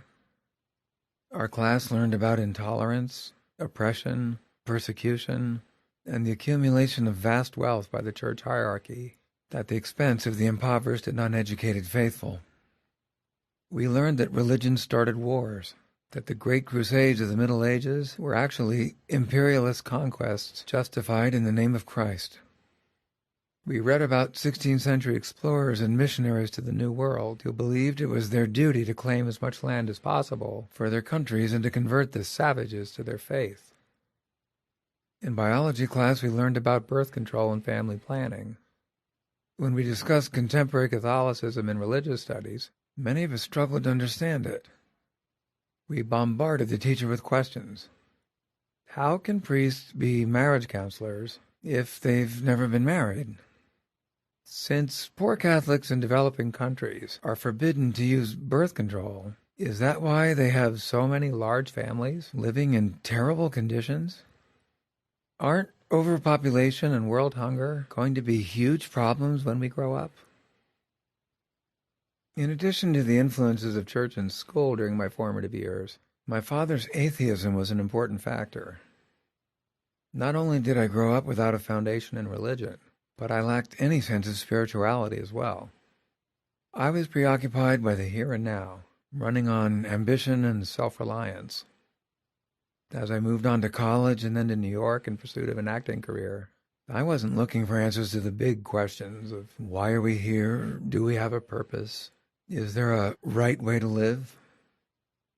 In the fall of 1975, I was living in my own apartment on the Upper West Side and in rehearsal for A Matter of Gravity, a Broadway-bound play with Katharine Hepburn. I had just turned 22 and was rather proud of myself. And why not? I had earned a BA from Cornell, been a graduate student in Juilliard, appeared in several off-Broadway productions, and gained notoriety as a likable bad guy in a daytime TV series. In my spare time, I was taking flying lessons and fully enjoying my life as a young bachelor in the Big Apple. One afternoon on my way to the grocery store, I came across a young man standing next to a sign on the sidewalk that read, "Free personality test, no obligation." Figuring I had nothing to lose, I followed his directions to the 6th floor of the pre-war apartment building behind him. The door was unlocked, so I opened it and found myself in the New York headquarters of the Church of Scientology. The whole place was buzzing with energy and activity. In the main office area, about 30 people were working at their desks or gathered in small groups engaged in quiet but intense conversation. They all appeared to be in their late 20s or early 30s, ethnically diverse, clean-cut and neat. The men wore shirts and ties, and the women were dressed in modest skirts or slacks. In a far corner, 6 Scientologists sat facing each other in 2 rows of 3. None of them spoke. Everyone stared intently into the eyes of the person opposite. They were clearly not distracted by the ebb and flow of workers in the office behind them. I was amazed by the apparent depth of their concentration, even as I wondered what the purpose of staring at each other was. A young man, much like the one I'd met on the sidewalk, of medium height and build, wearing a crisp white shirt and a conservative pinstripe tie, came forward to greet me. He gave his name, shook my hand warmly, and never broke direct eye contact as he asked how he could help. I told him I was interested in the free personality test, to which he replied, "Of course. One moment, please." He stepped away briefly into the office area, then came back with a form for me to fill out. The next thing I knew, I was seated at a desk in the reception area, writing down my name, address, phone number, Social Security number, profession, date of birth, mother's maiden name, and more. In answer to the question, "Are you affiliated with any other church?" I wrote, "None." I handed back the completed form and waited while he looked it over and conferred with several of his colleagues in the office. They must have reached a consensus fairly quickly, because in just a few moments he came back with another form, which turned out to be the actual personality test. He invited me to return to my seat and respond to all the questions carefully, thoughtfully, and truthfully, taking as much time as I liked. There were no right or wrong answers. As I looked over the test, I wished it were multiple choice. I wasn't expecting to have to write 20 short essays about myself. I wondered who would grade the paper. Was there an official tester who was solely responsible for evaluating the personality of every passerby who came in the door? I reminded myself that the test was free and there was no obligation, so why not just fill in the blanks, get the results, and make a quick exit? It turned out not to be quite so easy. I spent 45 minutes actually trying to do my very best. When I turned the test into my host, I thought I had submitted quite an objective assessment of myself. What more could I do, especially considering that there were no right or wrong answers? I had hoped to get the results that afternoon, but I was told that there wasn't enough time for them to review my test before the office closed for the day. I would have to come back tomorrow, but not before 11 a.m. Luckily, my call time for rehearsal the next day wasn't until after lunch, so I was free to return. In hindsight, I wish my rehearsal call had been first thing in the morning. I appeared at the church at the appropriate time, even though I wasn't sure why. Probably it was my competitive nature coming to the forefront once again. I needed to know the score. I thought I'd hit a home run, so I probably just wanted to stop by for congratulations. Wrong. The same host greeted me just as warmly as he had the day before. Then I was invited to follow him.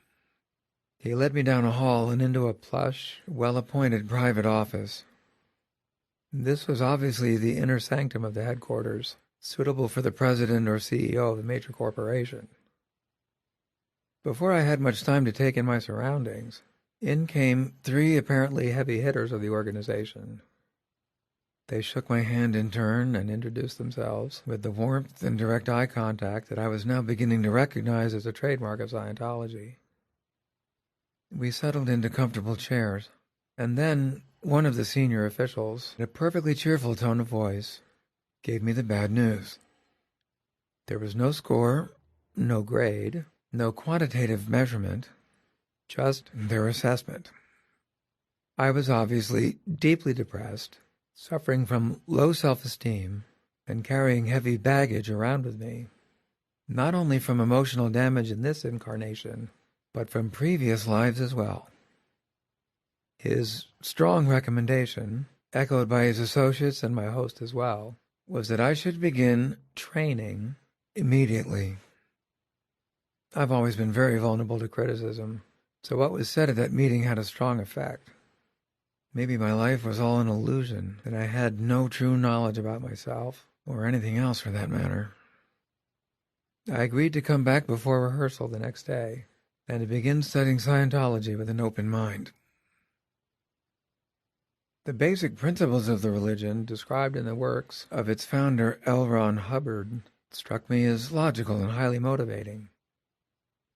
An engineer by trade, Hubbard viewed the human mind as a complex but manageable computer. Every thought, every emotion, every experience is stored in the memory banks of the computer within us. What stops us from experiencing joy and achieving success is that we are not clear. All the negativity, self-hatred, anger, jealousy, pessimism, feelings of inadequacy, and the like that remains in the computer brings us down. Unless the negativity is blown away, we are stuck, condemned to repeating the same mistakes, falling into counterproductive patterns of behavior, and unable to find fulfillment. No one at the church was willing to estimate how long it would take for me to go clear, but they implied that it would require quite some time. The first step was joining a group like the one I'd seen when I first entered the headquarters, staring intently into the eyes of another recruit sitting opposite me. The objective was to empty our minds of extraneous thoughts, or clutter, and focus all our attention on the other person. As we became completely absorbed in this exercise, known as TR0, or Training Routine 0, we were to lose awareness of ourselves. Whenever our own clutter tried to come back in, we were not to be upset. We were to acknowledge its return and then command it to go away. At first, this was nearly impossible.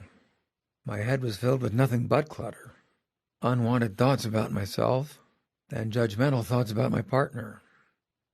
But gradually I learned, much like someone studying transcendental meditation, to empty my mind. Then I was able to share the same space with another person not doing anything, just existing. I have to admit, that was quite a high. I left those early sessions, which sometimes lasted over an hour, feeling both relaxed and energized. The TR0 experience was relatively inexpensive, costing perhaps a few $100s. But the next step was auditing, which was outrageously expensive and would have to continue for an unspecified length of time. The church required a deposit of $3,000 in advance of one-on-one meetings with an auditor, which cost $100 an hour. In 1975, even the best psychoanalysts charged about half that in private practice. Having been convinced that I needed auditing, I put down my deposit and began meeting with my assigned auditor twice a week. She turned out to be a very attractive brunette about my age, who had recently come to New York from somewhere in the Midwest.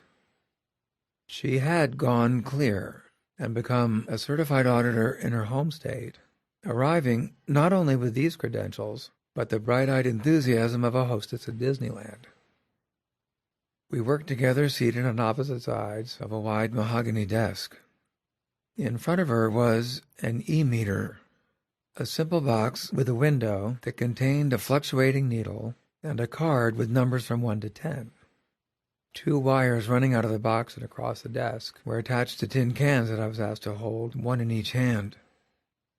As my auditor asked questions, my responses would translate into electrical impulses that flowed through the cans and the wires, causing the needle to move. Basically, the e-meter was a crude lie detector. Questions touching issues that needed to be blown away would peg the needle at 10. Anything innocuous hardly registered. I remember feeling a little foolish, but I'd already invested a huge amount of money, so I had to give it a chance. One of the reasons that auditing was such a long and expensive process for most people in training was that we had to recall the use of almost every kind of drug. Not just illegal substances, but painkillers, antibiotics, routine vaccinations such as flu shots, anything and everything stronger than aspirin. Hubbard believed that a student could not go clear without completely deleting drugs from the mind's computer. Obviously, it's crucial for anyone to kick a drug habit, but why would he object to penicillin or a vaccination against measles? Fortunately, there was no list of forbidden foods, and we didn't have to remember every cigarette or sip of beer. My drug rundown used up 4 or 5 sessions, and then it was on to past lives. I was asked to go back as far as I could to try to remember my earliest incarnation. We all began as souls, or thetans floating somewhere in space, until we entered a body at some time in history. Sitting across from my auditor and holding the tin cans, I searched the back rooms of my mind. Nothing there. Several minutes of agonizing silence went by as my auditor waited patiently.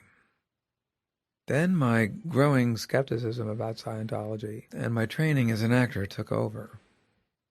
With my eyes closed, I gradually began to remember details from a devastating past life experience that had happened in ancient Greece. I was the commander of a warship returning victoriously to Athens after a battle in Crete. My father was the king and I was his only son, the sole heir to the throne. Many months before, when my fleet cast off from the port city of Piraeus, he had embraced me and made me promise one thing. On our return we would set white sails for victory, and black sails in memoriam if I had been defeated or lost at sea. After our glorious triumph, we departed the coast of Crete at night, carrying our black sails to slip away unnoticed. As a fair wind pushed us quickly homeward, on board the celebrations began. There was wine, music, dancing, and tributes to the gods. I allowed the men to eat freely. There was no more need for rationing, because we would soon be home. On the morning of the 3rd day, we could make out the shores of Greece and the city of Piraeus in the distance. Lookouts on our promontory saw our ships. Messengers were sent to fetch the king. He arrived with great fanfare within the hour, hastened to the best vantage point, and eagerly searched the horizon. By now the ships were in plain view, but the sight of them was devastating to the king. They were fast approaching Piraeus, but all were flying black sails. Carried away by the joyous celebration of victory on the voyage home, I had neglected to give the order to change them. The king, my beloved father, in despair over the loss of his son, threw himself off the promontory into the sea and died instantly. The auditors are trained to listen to the students without emotion. Their job is to write down what is said and record the indications of the needle on the e-meter. But I could tell that my auditor was deeply moved by my story and trying hard to maintain a professional demeanor. I sensed that she was making a profound connection between guilt over the death of my father when I was a Greek warrior in a past life and my relationship with my father in the present. And that was the end of my training as a Scientologist. My story was actually a slightly modified account of an ancient Greek myth. Theseus returned to his homeland after slaying the Minotaur in Crete. According to legend, his father, King Aegeus, was in fact so distraught by the sight of the black sails that he plunged to his death in the waters known ever after as the Aegean Sea. I didn't expect my auditor to be familiar with Greek mythology. I was simply relying on her ability, assisted by the e-meter, to discern the truth. The fact that I got away with a blatant fabrication completely devalued my belief in the process. Of course, that was 1975, and my case may have been an exception to the rule. Many well-known and highly respected people credit Scientology for success in their careers, in relationships, and especially in their family lives. I fully support whatever belief systems make us better human beings. My problem has always been with religious dogma intended to manipulate behavior and a claim by any religion that theirs is the one true way. The end of my encounter with Scientology marked the beginning of an ongoing search for the meaning of spirituality in my life. It would take many years, many well-intentioned but misguided detours, and, ultimately, a near-fatal accident for me to find the answer. Advocacy. So many of our dreams at first seem impossible. Then they seem improbable. And then, when we summon the will, they soon become inevitable. If we can conquer outer space, we should be able to conquer inner space too. The frontier of the brain, the central nervous system, and all the afflictions of the body that destroy so many lives and rob our country of so much potential. Those were remarks from a speech I gave at the Democratic National Convention in August 1996. We cannot be a strong nation unless we are a healthy nation. Franklin D. Roosevelt, 1940. During the summer of 1995, the doctors and staff at the Kessler Institute in New Jersey worked tirelessly to stabilize my physical condition. The leader of the team was Dr. Stephen Kirschblum, one of the most dedicated and compassionate physicians I've ever met. Every day he was the first to arrive at the rehab center and one of the last to leave. I especially enjoyed his departure routine on Friday nights. An Orthodox Jew, his faith requires him to be home by sundown. By trial and error, he'd found out that if he ran at a certain pace on a dry sidewalk, he could reach his front door in 7 minutes. Rain, snow, and slippery conditions required a slight adjustment. As far as I know, he always made it, even if it meant treating a patient and looking at his watch at the same time. He is very slight, only about 5'9", and even though he was still in his early 30s when I was at Kessler, he always stood with his back curved and his shoulders slouched. I told him with mock severity that, on behalf of all of us in wheelchairs, the least he could do was stand up straight. When someone told me that he'd played on the varsity basketball team in college at Seton Hall, I was shocked. One more example that nothing is impossible. The medical issues that plagued me throughout that summer, severe anemia, pneumonia, infections, and skin breakdowns, were mostly under control by mid-October. It was time to think about the outside world. That meant modifying our home for accessibility, responding to a barrage of requests by the media, and defining my role as an advocate for research and the quality of life for people living with disabilities. Advocacy soon became my top priority. It began with a visit from a businessman and a scientist. Arthur Julian, a real estate developer from Boston, had hit a rock and flipped over the handlebars of his bicycle, leaving him paralyzed from the chest down. Still in his early 40s, he'd already spent 4 years in a wheelchair and devoted much of his time to roaming the halls of Congress in search of any representative who would listen to him. His mission was NIH-2. He believed that because it was classified as an orphan condition, the National Institutes of Health would not fund spinal cord research adequately unless their budget was doubled. He wanted to achieve that goal within the next 5 years. With his charm and persistence, he managed to open some doors, but came away empty-handed. The scientist was Dr. Wise Young, who was both young, mid-30s, and wise, a true pioneer in spinal cord research. In the early 80s, he was instrumental in the development of methylprednisolone, a steroid that generally reduces inflammation at the site of injury by about 20% if it is administered within the first 8 hours. In 1995, he led a team of researchers at New York University, but he was constantly distracted from his work by the pressing need to obtain more funding. At the time, he was one of the few scientists who were absolutely convinced that the damaged spinal cord could be repaired. Arthur Julian shared that conviction. The challenge was to convince the government, foundations, and investors in the private sector. As we huddled together in a corner of the visitors' room at Kessler, they drove home the point that they had gone as far as they could go. It would take the leadership of a public figure to raise awareness and make a difference in the lives of victims without a voice. I told them I would learn as much as I could about the history and the promise of research, and do whatever I could to help.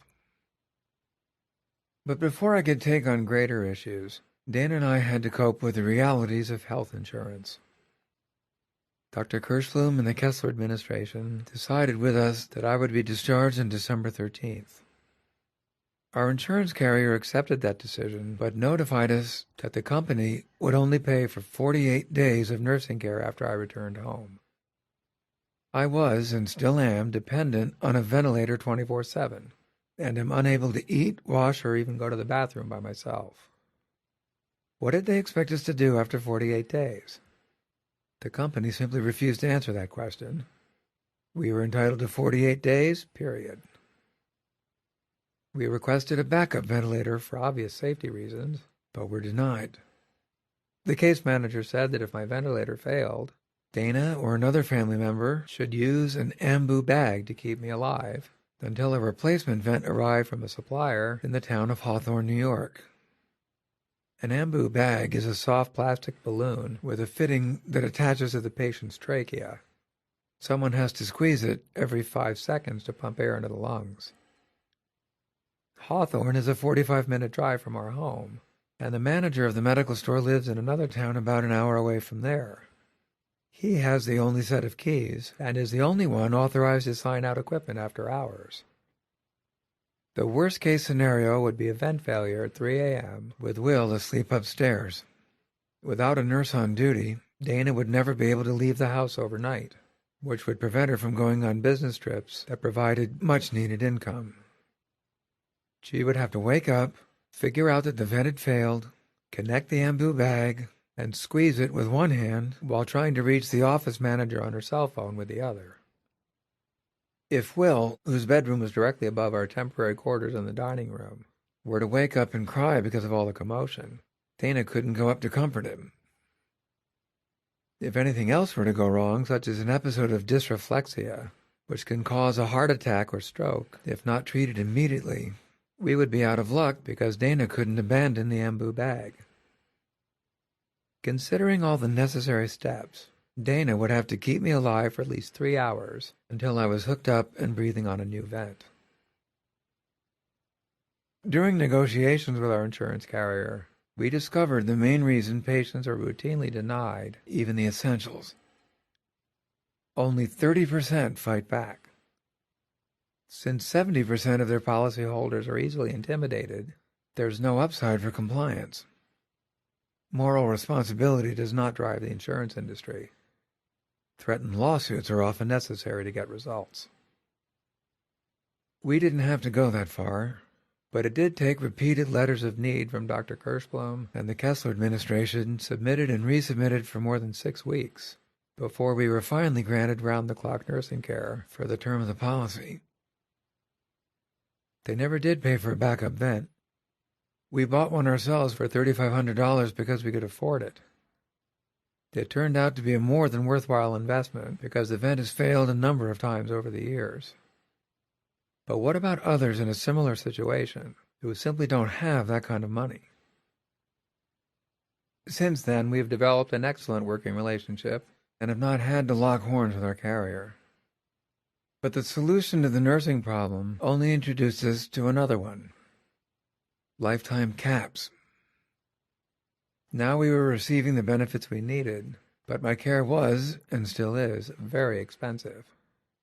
If all we had was our primary policy, at some point we would exhaust our coverage by reaching the lifetime cap of $1 million. After that, we would be on our own. Fortunately, I'm a member of 3 unions: the American Federation of Television and Radio Artists, the Screen Actors Guild, and the Directors Guild of America, which meant that $3 million of coverage was available. Most people only belong to one union or have only one privately owned policy. In the event of a catastrophic illness or disability, they will probably reach the cap in less than 3 years. After that, they often have to sell their homes or use their retirement savings to afford quality care. If the care requirements continue, the end of the line is placement in a nursing home. I think most nursing homes are merely human parking garages. Patients are maintained, but there is little or no physical therapy. The usual consequence, especially for younger individuals who end up there, is serious depression. I have not run through all 3 of my insurance policies yet. My first political activity as a patient advocate was an effort to raise lifetime caps. Vermont Senator Jim Jeffords called in May 1997 asking me to support S1114, the Lifetime Cap Discrimination Act. We held a press conference in June. Then in July, seeking a co-sponsor in the House, I wrote a letter that was copied and hand-delivered to all 435 members. It said, in part, "A $1 million policy purchased in 1970 is worth only about $100,000 today. It is ironic that a policy meant to give customers peace of mind is now being used to force them out of the private insurance market. It is estimated that only about 10,000 people will exceed their lifetime cap in the next 5 years. Raising lifetime caps will cause an insignificant increase in premiums. Small businesses are exempt under this legislation. More than 150 organizations support this bill, which would raise lifetime caps from $1 million to $10 million to ensure that health insurance is there when people need it most." The bill was defeated in the Senate 56-42, probably because the majority was skeptical about the low cost of the higher premiums. Research by the sponsors had shown that the additional cost would fall somewhere between $9 and $19 annually for the average company of 250 workers. Perhaps a compromise could have been introduced that would have required employers and employees to split the cost. I've been assured a number of times that the issue will be revisited, but so far, nothing has come of it.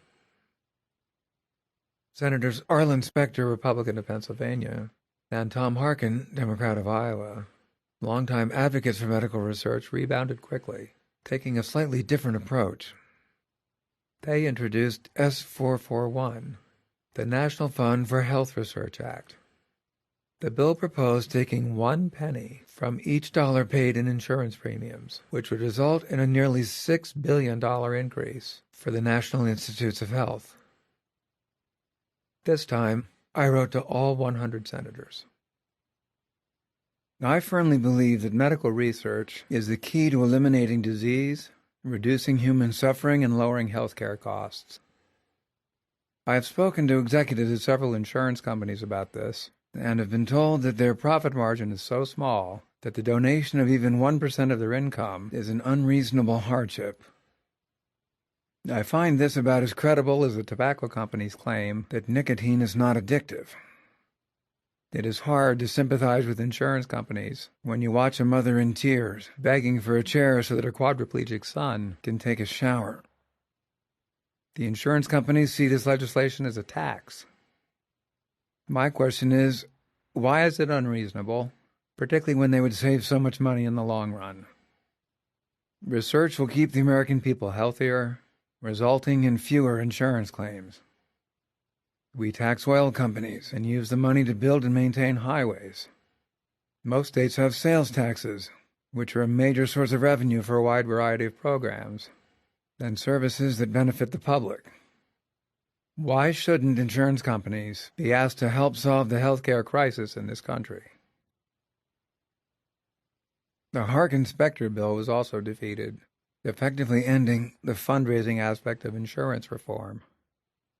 Advocates for disease and disability groups returned to the campaign to double the budget of the NIH. At the invitation of Morton Kondracki, the executive editor of the congressional magazine Roll Call, I spoke at a press conference in March 1998. What we've been doing is the equivalent of launching the space shuttle and then telling the astronauts, sorry, we didn't have enough money to fill the tank. That is the situation with the NIH today. Only 22% of all grant applications are being funded. There is a tremendous amount of good science that is falling by the wayside. The next year I offered the following testimony before Congress regarding the President's budget request for the NIH in fiscal year 2000. Though our government operates on a budget that is decided annually, our scientists cannot. New scientific initiatives, experiments, and laboratories across the United States, once nurtured and financed, operate on 2-, 3-, and 4-year plans. We must not fund our scientists who have the potential to alleviate enormous suffering without giving them the assurance that we will not put on the brakes and stop the flow of dollars that will make their progress possible. Without your support, spinal cord victims will continue to sit in wheelchairs, draining the resources of insurance companies, as well as Medicaid, Medicare, VA hospitals, and nursing homes. With your continued support, it is very possible that within the next 3 to 5 years, people who are now afflicted with a wide variety of disabilities will be able to overcome them. They will regain their rightful place in society, rejoin the workforce, and at last be relieved of the suffering that they and their families have had to endure. The plea for adequate funding cannot be ignored. In the spring of 2000, the need for increased government funding was raised exponentially by the promise of human embryonic stem cells, which have the capacity to become any cell type or tissue in the body. But researchers and patient advocates had to curb their enthusiasm in the face of strong opposition from political conservatives and religious groups. The issue became highly controversial as both sides debated the beginning of life and the morality of destroying embryos in order to obtain stem cells for research. I wrote a short essay on the subject for Time in June 2000. It is our responsibility to do everything possible to protect the quality of life of the present and future generations. A critical factor will be what we do with human embryonic stem cells. They have been called the body's self-repair kit. No obstacle should stand in the way of responsible investigation of their possibilities. In fertility clinics, women are given a choice of what to do with unused fertilized embryos. They can be discarded, donated to research, or frozen for future use. But why has the use of discarded embryos suddenly become such an issue?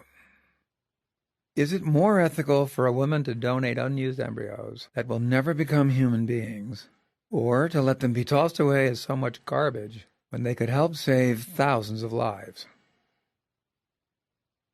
While we prolong the stem cell debate, millions continue to suffer. It is time to harness the power of government and go forward. The ban on NIH funding of human ES cells, which went into effect almost immediately after they were first isolated at the University of Wisconsin in 1998, continued. Before he left office, President Clinton issued guidelines that were embraced by the research community and patients alike. He would allow the NIH to fund stem cell research on excess embryos freely donated from IVF, in vitro fertilization, clinics. In May 2000, S2015, the Stem Cell Research Act of 2000 was drafted for the Senate. Once again, I wrote to every member. Testimony from experts at NIH, letters of support from disease groups, universities, clinicians, and foundations, as well as distinguished theologians, have established beyond doubt that the ban on federal funding for this research must be lifted. If your young child or grandchild suddenly became paralyzed because of a spinal cord injury or was brain damaged in an accident, would you be able to look him or her in the eye and say that research on the best hope for recovery is, in the words of Senator Brownback, quote, illegal, immoral, and unnecessary?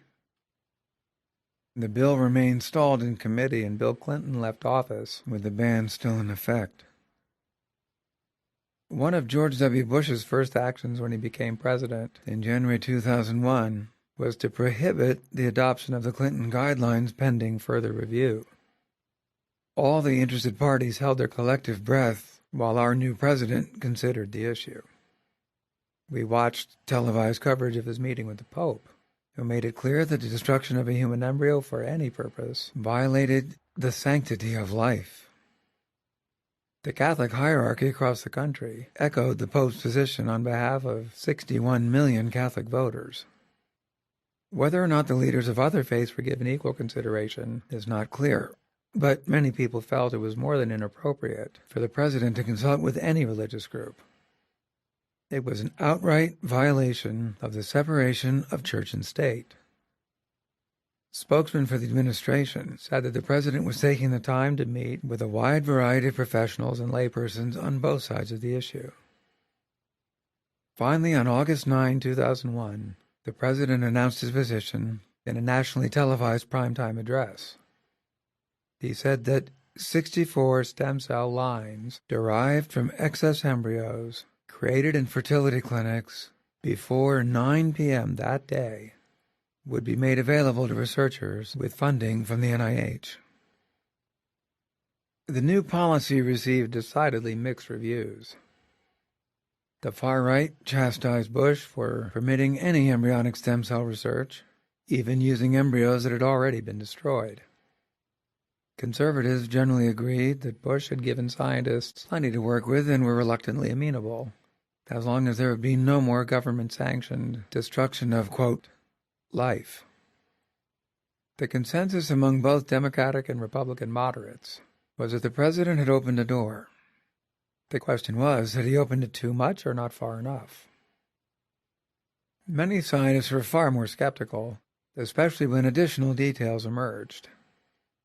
The great majority of the lines either were owned by foreign countries such as India, Australia, and Singapore, or had already been patented by pharmaceuticals and biotechs. They questioned what it would cost to obtain approved cell lines and were concerned that the lines would have no therapeutic value. Most of them had been created by combining human cells with mouse feeder cells. The contamination by cells from another species might prevent FDA approval for clinical trials. Dr. Oswald Stewart, director of the Reeve Irvine Research Center at the University of California at Irvine, was the first American scientist to obtain one of the lines in a show of good faith. His laboratory signed a contract with Geron Incorporated, a pharmaceutical company based in Menlo Park, California. The line was given to Dr. Stewart and his team of 43 researchers dedicated to spinal cord repair, with the understanding that Geron would retain the rights to the commercialization of any FDA-approved technology that emerged in the Irvine lab. The first experiments were conducted in February 2002. Paralyzed rats in the acute phase of injury were injected with the human stem cells. They all survived, but the extent of their recovery is being kept secret, pending publication in a scientific journal. The next experiments were performed in April, using the same technique on rats that had been injured for 3 or 4 months in order to simulate the chronic phase of injury in humans. Those results were also withheld from the media, pending peer-reviewed publication. My reaction to the president's decision on August 9th was that he'd created a research project, something to keep scientists busy for a while, without causing too much controversy, instead of creating a therapeutic project that would lead to human trials as quickly as possible. Many scientists and disease groups hope that, given his overwhelming popularity, he will decide it is politically safe to revisit the issue. But because the current policy means that laboratories will not receive government funding to harvest excess embryos, which would have been allowed under the Clinton guidelines, scientists have had to find other ways to make progress. The most promising development is somatic cell nuclear transfer, also known as nucleus transplantation or therapeutic cloning. This is therapeutic technology that does not require the destruction of a fertilized embryo that could be implanted in a womb and become a human being. Instead, scientists remove the nucleus from an unfertilized egg and replace it with the patient's DNA. Within a few days, stem cells that will probably not face rejection by the patient's immune system can be extracted and multiplied indefinitely. Given that we have always understood life to be the creation of a union of male and female, I can understand the moral dilemma of destroying fertilized embryos for research. But to insist that an unfertilized egg, which is actually just a cluster of cells, should have the same standing and be entitled to the same protections as a human being is beyond my comprehension. In August 2001, the House of Representatives banned both therapeutic cloning and reproductive cloning, which produced Dolly the sheep, by a 100-vote margin. Senator Sam Brownback, the Republican from Kansas, introduced a Senate version of the bill that would not only ban all cloning, but actually criminalize it. Thus, a spinal cord patient could travel to England for therapy, then return to the United States, walk off the airplane, and be arrested on the spot. Senators Edward Kennedy and Dianne Feinstein countered with a far more rational bill, S-1758, which would criminalize reproductive cloning, but allow therapeutic cloning to proceed, funded and regulated by the NIH. In March 2002, I testified before the Senate Health, Education, Labor, and Pensions Committee, stating in part, "Any powerful new technology comes with the potential for abuse. But when we decide that the benefit to society is worth the risk, we take every possible precaution and go forward. The unfertilized eggs that will be used for nucleus transplantation, aka therapeutic cloning, will never leave the laboratory and will never be implanted in a womb. But if we don't make this research legal, if we don't use government funding and oversight, it will happen privately, dangerously unregulated and uncontrolled." Our country is about to lose its preeminence in science and medicine. We took a giant step backwards in the 1970s, when the NIH was not allowed to fund in vitro research until an advisory commission could be formed to consider the issue. In the meantime, there was rapid progress in England, and the first test tube baby was born in 1978. For purely political reasons, we did not succeed until 1981. Now, IV clinics are commonplace. So far, 177,000 children have been conceived in 400 facilities around the country. Today, human trials using cloned human embryos to defeat Parkinson's are underway in Sweden. In Israel, macrophages, scavenger cells that eat debris in the body, are being used to repair the damaged spinal cord within 2 weeks of injury. The first human subject was a 19-year-old girl from Colorado. Last week, the House of Lords in the UK passed legislation permitting research on cloned human embryos for the second time. Those are not rogue nations behaving irresponsibly. They are allies no less moral than we are. If we act now, we still have a chance to catch up. I urge the Senate to defeat Senator Brownback's bill, S-1899, and pass Senate 1758. When I started out as a patient advocate, I thought the major obstacles to achieving a cure for spinal cord injury would be a lack of funding and a shortage of scientists willing to dedicate their careers to an orphan condition. As it turned out, those would not be the problems.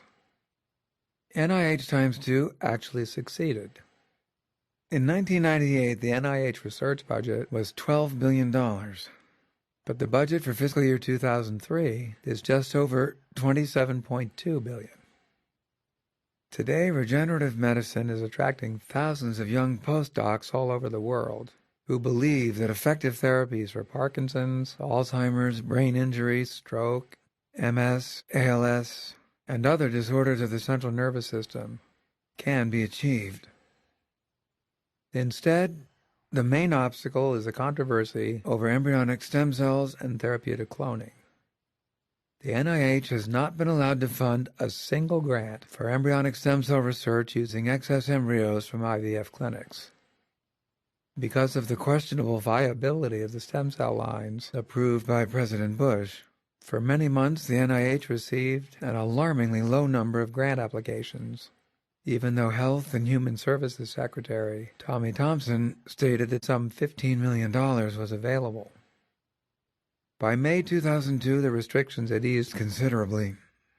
An additional 17 lines had been created without mouse feeder cells, and the number of grant applications increased dramatically, even though the issue of therapeutic cloning remained unresolved. I've often talked about the transition I have to make almost every morning. I have to emerge from the dreams in which I'm completely healthy and able to do anything, and adjust to the reality of paralysis. In the weeks and months after my injury, that transition was often very difficult. After a few years, it became less so, because I believed that the scientists were progressing well, that more funding would become available, and that the light at the end of the tunnel would continue to shine brighter every day. I never imagined for a moment that a heated political debate over a clump of cells would have such an effect on me. Now, instead of waking up just to rediscover that I'm paralyzed, I wake up shocked by the realization that I may remain paralyzed for a very long time, if not forever. Once that moment passes, I begin my day. Rationality and hope return. I'm able to focus on what can be accomplished. Through education, we can change people's minds, even reverse the positions of powerful political opponents. I remember that, like it or not, my role as an advocate is to speak on behalf of other patients who will never be heard. It is impossible to legislate compassion, yet that is what is needed most. The majority of legislators who support the most progressive research have an emotional connection to the issue. A parent with Parkinson's, a spouse with Alzheimer's, or a child with juvenile diabetes. Now we have to reach out to influential leaders in both the public and private sectors who are not directly affected by disease or disability. We have to ask them to do something much more difficult, but something that will make all the difference. Just imagine what it is like to be somebody else. Recovery. In 1913, the great Spanish neuroscientist Santiago Ramón y Cajal concluded a treatise entitled Degeneration and Regeneration of the Nervous System by declaring, quote, In adult centers, the nerve paths are something fixed, ended, immutable. Everything may die. Nothing may be regenerated. In the October 1998 issue of Brainwork, a leading journal of neuroscience, researchers stated, quote, "In spinal cord injury, fatalism is finished, replaced by the certainty that scientists will find ways to help spinal cord victims recover." It began with the index finger of my left hand. I was sitting in my office talking to Dana late one afternoon in November 2000. I forget the topic of our conversation, but I must have been saying something emphatically because my fingers were moving on the armrest as I spoke. Dana noticed and asked me if I was doing it on purpose. I told her that I wasn't, and she said, "Well, try." I think if anyone else had asked me to try to move a finger nearly 5 years after my injury, I would have resisted. I don't like to fail. The innervation necessary to move the fingers comes from a segment of the spinal cord, T1, far below the level of my injury. There was no reason to expect that signals from my brain could make their way down the cord, then cause a finger to move. But Dana wasn't putting me on the spot. It was just a game, and it didn't matter if I lost. I looked at the index finger of my left hand for quite a long time, literally trying to establish a relationship with it. I believe that the body wants to be whole, and I remembered the process of healing my infected left ankle several years earlier. Dana waited patiently, but I got the feeling that if I didn't do something soon, she would go into the kitchen to start dinner. Staring even more intently at my finger, I suddenly said, "Move." And it did. From the tip to the first joint, it moved up and down, tapping rhythmically on the armrest. We both watched in disbelief as it kept going. After a few moments, I focused again and commanded, "Stop." It did. Dana leapt out of her chair and came over for a closer look. We both knew I had to do it again, perhaps several times, to prove it wasn't just a fluke. The second time, I gave the same instructions and got the same results. The third time, Dana told the finger when to move and when to stop. The fourth time, Dana gave the orders while I kept my eyes shut. It worked again. She held me for a long moment. Then when she pulled away, her eyes were moist. We called up Dolly Arrow, our head nurse, from her station downstairs to see if I could repeat the demonstration for her. To put it mildly, Dolly flipped out. She kept saying, no way, I have to call Harlan." That was Dr. Harlan Weinberg, the doctor in charge of my case. I turned to Dana and said, "At least it's good for a party trick." I had to say that in order to keep everything in perspective. I had been exercising on a regular basis since my days as an inpatient at Kessler in the second half of 1995. By early July that year, the bone graft from my hip to the injury site at C2 and the titanium reinforcement wired to the base of my skull had fully stabilized my neck.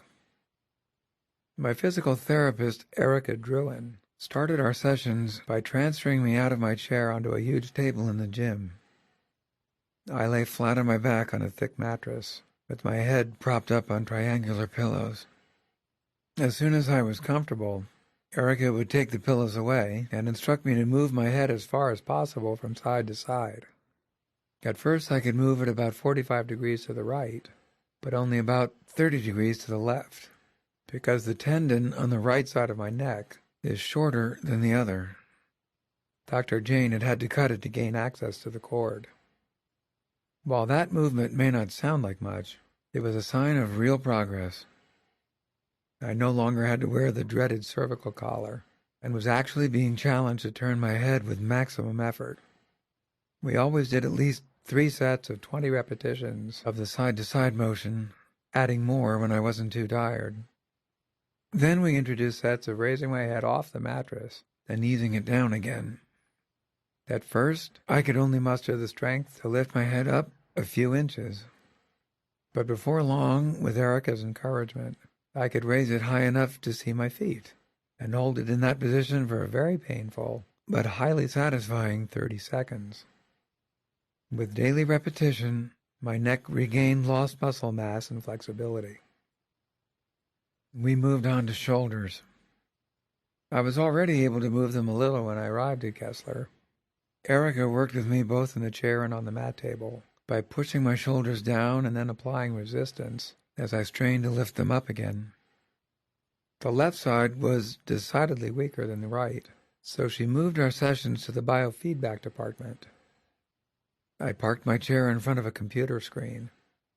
The electrodes placed in the trapezius muscles of the shoulders provided a real-time readout in the form of a graph as I exercised.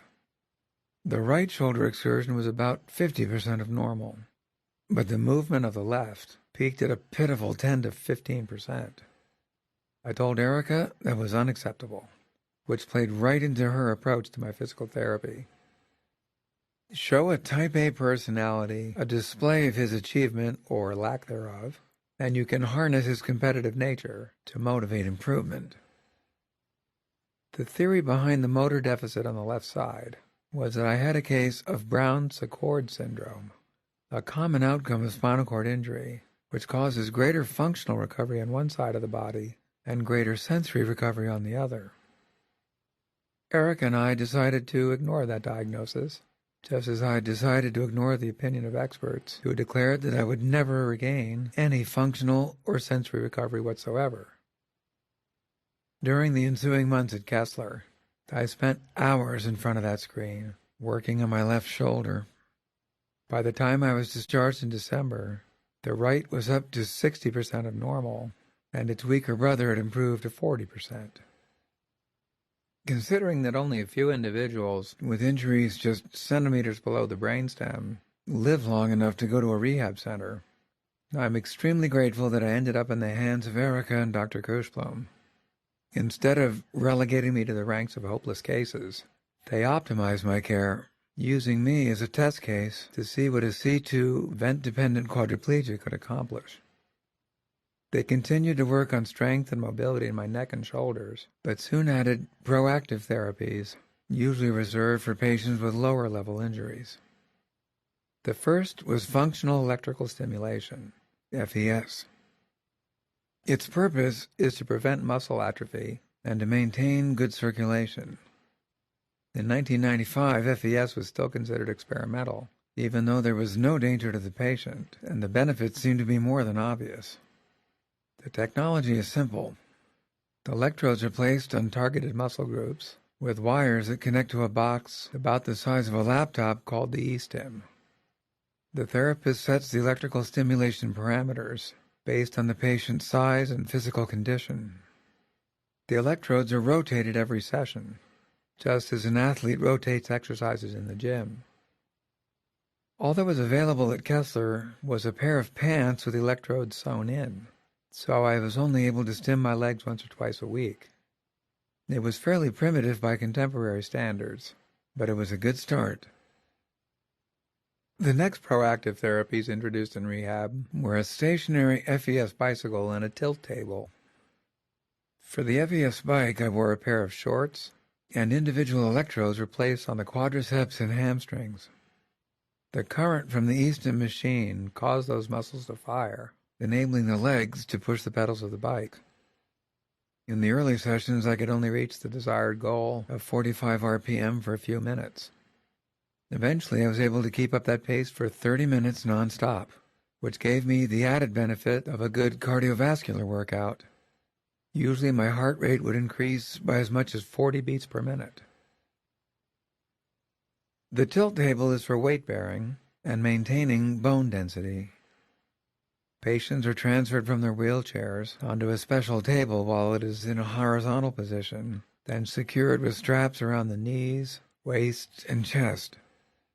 Then the table is manually cranked up according to the patient's level of tolerance. It requires many attempts to achieve the full upright position because the transition from lying flat to standing causes a rapid drop in blood pressure. Putting a C2 quadriplegic on a tilt table with the goal of having his entire weight supported by his legs and feet is extremely proactive. The tilt table experience gave me a tremendous psychological boost. It meant that Erica as a therapist and Kessler as an institution believed it was worth preparing me for the possibility of walking again someday. After 3 weeks of trying, I was able to stand at 90 degrees. For the first time since my injury, I was 6'4" again. Dana used to stand on the footrest of the table and lean against me with her head on my shoulder, just like the old days. Unfortunately for most patients, the end of rehab means the end of therapy. Tilt tables, FES bikes, and E-stem are all extremely expensive because the market for them is relatively small. Insurance companies won't pay for the patient to use them at home, and they usually won't reimburse rehab facilities that would like to use them for outpatients. I was extremely fortunate to be able to purchase some of that equipment, and some of it was donated by the manufacturers. Even as I turned my attention to directing, in The Gloaming, 1996-97, acting, Rear Window, 1998, writing, Still Me, 1997-98, and advocacy, Endless, I was able to maintain a regimen of exercise at the same time. Except for the movement of my neck and shoulders, which is entirely voluntary because the innervation is above the level of my injury, any other movement has been involuntary, requiring mechanical or electrical assistance. That's why the discovery that I could move my left index finger on command was such a momentous event. In late November 2000, I traveled to New Orleans to give the keynote speech at the annual Symposium of Neuroscientists. Among those in attendance was Dr. John MacDonald. At the time, he had recently completed his postdoctoral studies in St. Louis with Dennis Choi, MD, PhD, one of the world's leading researchers, and one of the 9 members of the consortium funded by the Christopher Reeve Paralysis Foundation. His original plan after graduating from medical school was to become a neuroscientist specializing in strokes. Apparently, my injury caused him to choose a different path. We had met in the spring of 1999 when I spoke at a fundraiser for the Barnes Jewish Hospital in St. Louis. Although he was only 34 years old, slightly stocky, with a boyish face and a carefully coiffed hairstyle reminiscent of early Robert Redford, it was immediately apparent that Dr. MacDonald had acquired a vast knowledge of the spinal cord in a short period of time.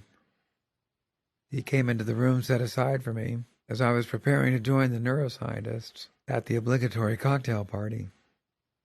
We chatted for a few moments, and then he asked me if there was anything new. I told him that I was doing pretty well, that I didn't have any infections at the moment, and that I was breathing without the ventilator for longer periods of time. Then I told him there was one specific improvement that he might find interesting, and showed him the voluntary movement of my finger. I don't think he would have been more astonished if I had just walked on water. It took him a moment to recover, but when he did, he practically ordered me to perform the movement inside an MRI. The purpose would be to establish which part of my brain was sending signals down the cord, out into the peripheral nervous system, and into a small subset of muscles in my left hand. Diana DeRosa, our coordinator of travel and logistics, reminded me that I was scheduled to appear at another fundraiser in St. Louis on November 19th. I was supposed to fly home the next morning, but there was no reason not to postpone the departure if the MRI at Washington University was available. Dr. MacDonald said that it would be, even if he had to drag another patient out of it by his heels. And so began an extraordinary collaboration that continues to this day. I gave my speech on Sunday night and was over at the MRI facility by 11 o'clock on Monday. There I was introduced to Dr. Maurizio Corbetta, the assistant professor of anatomy and neurology at Washington University, trained in Milan but establishing his career in the United States. A contemporary of John's, he was already a recognized expert in MRI radiology at the time of our first meeting. After the introductions to his associates and staff, He pulled up a chair and told me what would happen in the MRI. First, they would map my brain at rest. Then they would ask me to move my tongue from side to side on command. Finally, I would see a flashing green light, the signal to move my finger as much as I could. He asked to see what that would look like, so I performed my party trick once again. As soon as he saw the finger move, he hurried out of the room with his whole team in hot pursuit. I found out later that Dr. Corbetta was so skeptical about the voluntary movement that he hadn't even bothered to turn on the MRI before I arrived. The instructions were actually a test to see whether it was worth the time and expense of firing up the equipment. Just as there was virtually no information in the spinal cord manual for patients with injuries above C4, there was apparently no precedent for recovery of function 5 years after the initial trauma. The common wisdom was that whatever recovery was possible would occur within the first 6 months, although there were several isolated cases of limited additional recovery 2 years post-injury. 5 years was simply out of the question. The MRI session lasted a little more than 3 hours. At the time, I thought my greatest accomplishment was that I didn't have to be sedated. In 1995, I made many trips down that long, claustrophobic tunnel. My greatest anxiety was air hunger, because the hose connecting me to the ventilator had to be lengthened by as much as 15 feet. Usually I needed supplemental oxygen and tranquilizers. The reason for the tongue movement was to map normal brain activity above the level of the injury, which could then be compared to the brain activity triggering motion far below it. While we waited for the results, John and his assistant Linda Schultz came back to the hotel with me, Dolly, Diana, and our aide Chris Fantini for an early dinner. I thought I was done for the day, but John had other ideas. As I tipped back in my chair to relax, he came over and said, "Let's see you move your other fingers." I decided that my thumb might be the most likely candidate, so I focused all my attention on it, trying to make the same connection I'd established with my index finger. After a few moments of concentration, I silently ordered my thumb to move. It did. First there was a flicker, and then, with repetition, the movement became increasingly obvious. John asked me to move the thumb and forefinger simultaneously. Both digits immediately did as they were told. A quick thought flashed across my mind. Was this happening because I'd been an actor for 28 years, and now it was showtime? John asked me to move the other fingers of my left hand, first in order and then randomly in rapid succession. I have no idea how or why they all responded, but considering the fact that none of them except the forefinger had moved voluntarily in more than 5 years, they put on quite a show. Now that we were on a roll, John asked me to move the fingers of my right hand. The result? Complete failure. Not one of them would budge. Feeling my frustration, he told me to forget about it and raise my whole hand instead. Only John MacDonald would choose that moment to move on to a much more difficult task. He supported my arm above the armrest of my chair and let the wrist relax with the fingers pointing downward. On his command, I tried to lift my right hand, something I'd never even considered attempting before that moment.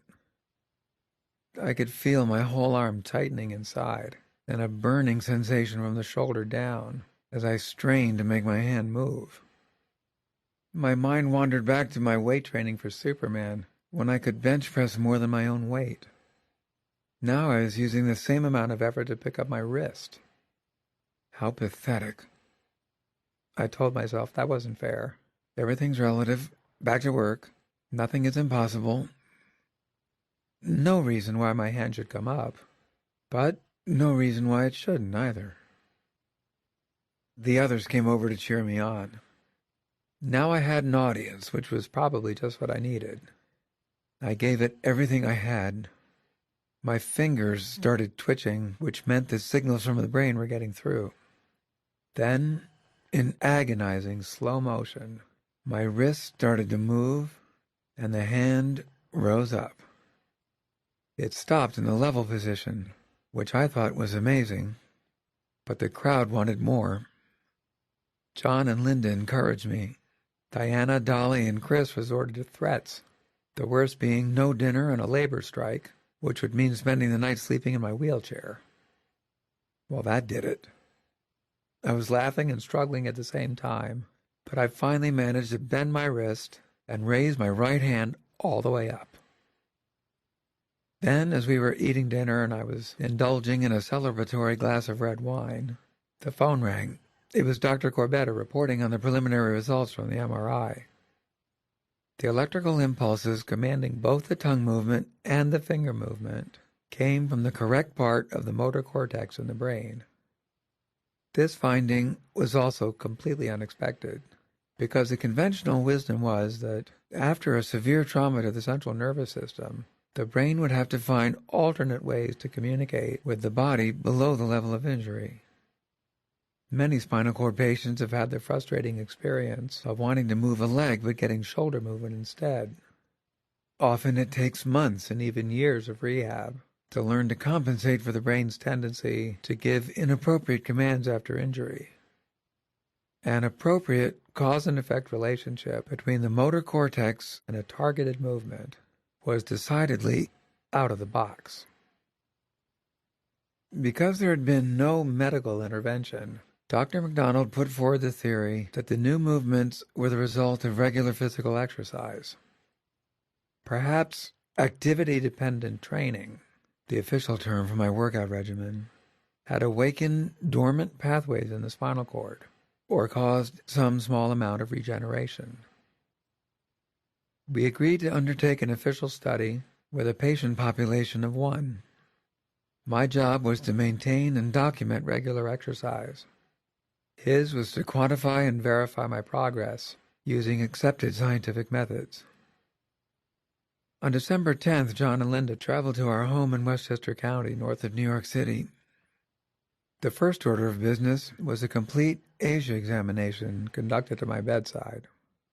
This is a test devised by the American Spinal Cord Injury Association, used by physicians to assess sensation and motor function. The sensory testing is done with a Q-tip and a safety pin. The patient is asked to close his eyes and feel the soft brush of the Q-tip on his face. With that sensation established as 100% normal, the physician moves down the body and applies the same gentle touch at random. The patient is asked to describe exactly where the Q-tip is and give a percentage score in comparison to the sensation on his face. Each answer is graded from 0 to 5, with 5 representing full sensation and accuracy of location. The safety pin is applied in the same way, but the test is even more difficult because the examiner uses both the sharp and dull ends, and the patient is asked to discern the difference. The motor function test is another head-to-toe assessment with the patient still in bed. There is a checklist of prescribed voluntary movements, measurements of the effort required to move parts of the body against resistance, and an evaluation of synapse time, the time it takes to initiate movement when the patient says go. After we finished the official ASIA exam, John handed the forms to Linda and took out his video recorder. He wanted me to repeat the movements I had demonstrated in St. Louis a mere 3 weeks earlier. This time I was ahead of him.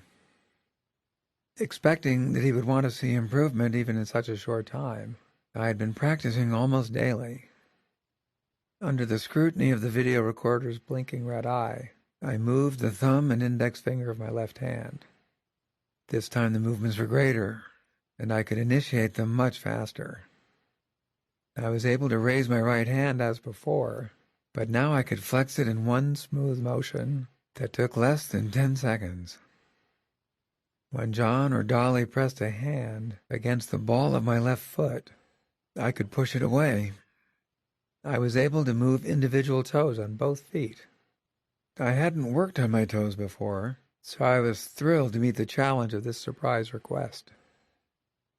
The most impressive movement, according to John, was a demonstration of sphincter control, not normally something I would brag about, but extremely significant in my condition because the innervation comes from the lowest segment of the spinal cord.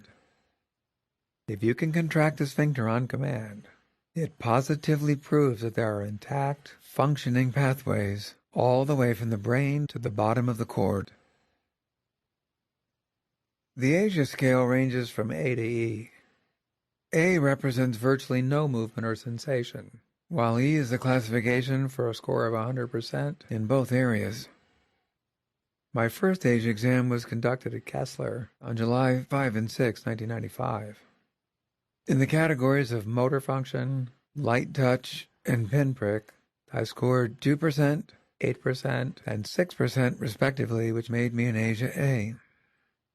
Now, on the ASIA exam conducted by John MacDonald 6.5 years later, I scored 10% on motor function, an incredible 56% on light touch, and a significant improvement on pinprick, up to 22%.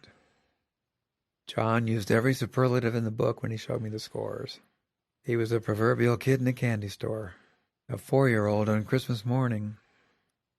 I appreciated his enthusiasm and was gratified to learn that my daily regimen had been worthwhile. He left on cloud 9, but I was left to face the reality that nothing in my everyday life had changed. I had graduated to ASIA B, but I was still in the same chair, still in the same vent, still requiring professional care 24/7. I took some consolation in the fact that I was recovering, and that I had just scored a major upset in the world of science and medicine. At the same time, I felt bad for people with degenerative diseases such as ALS, multiple sclerosis, and muscular dystrophy. What could exercise do for them?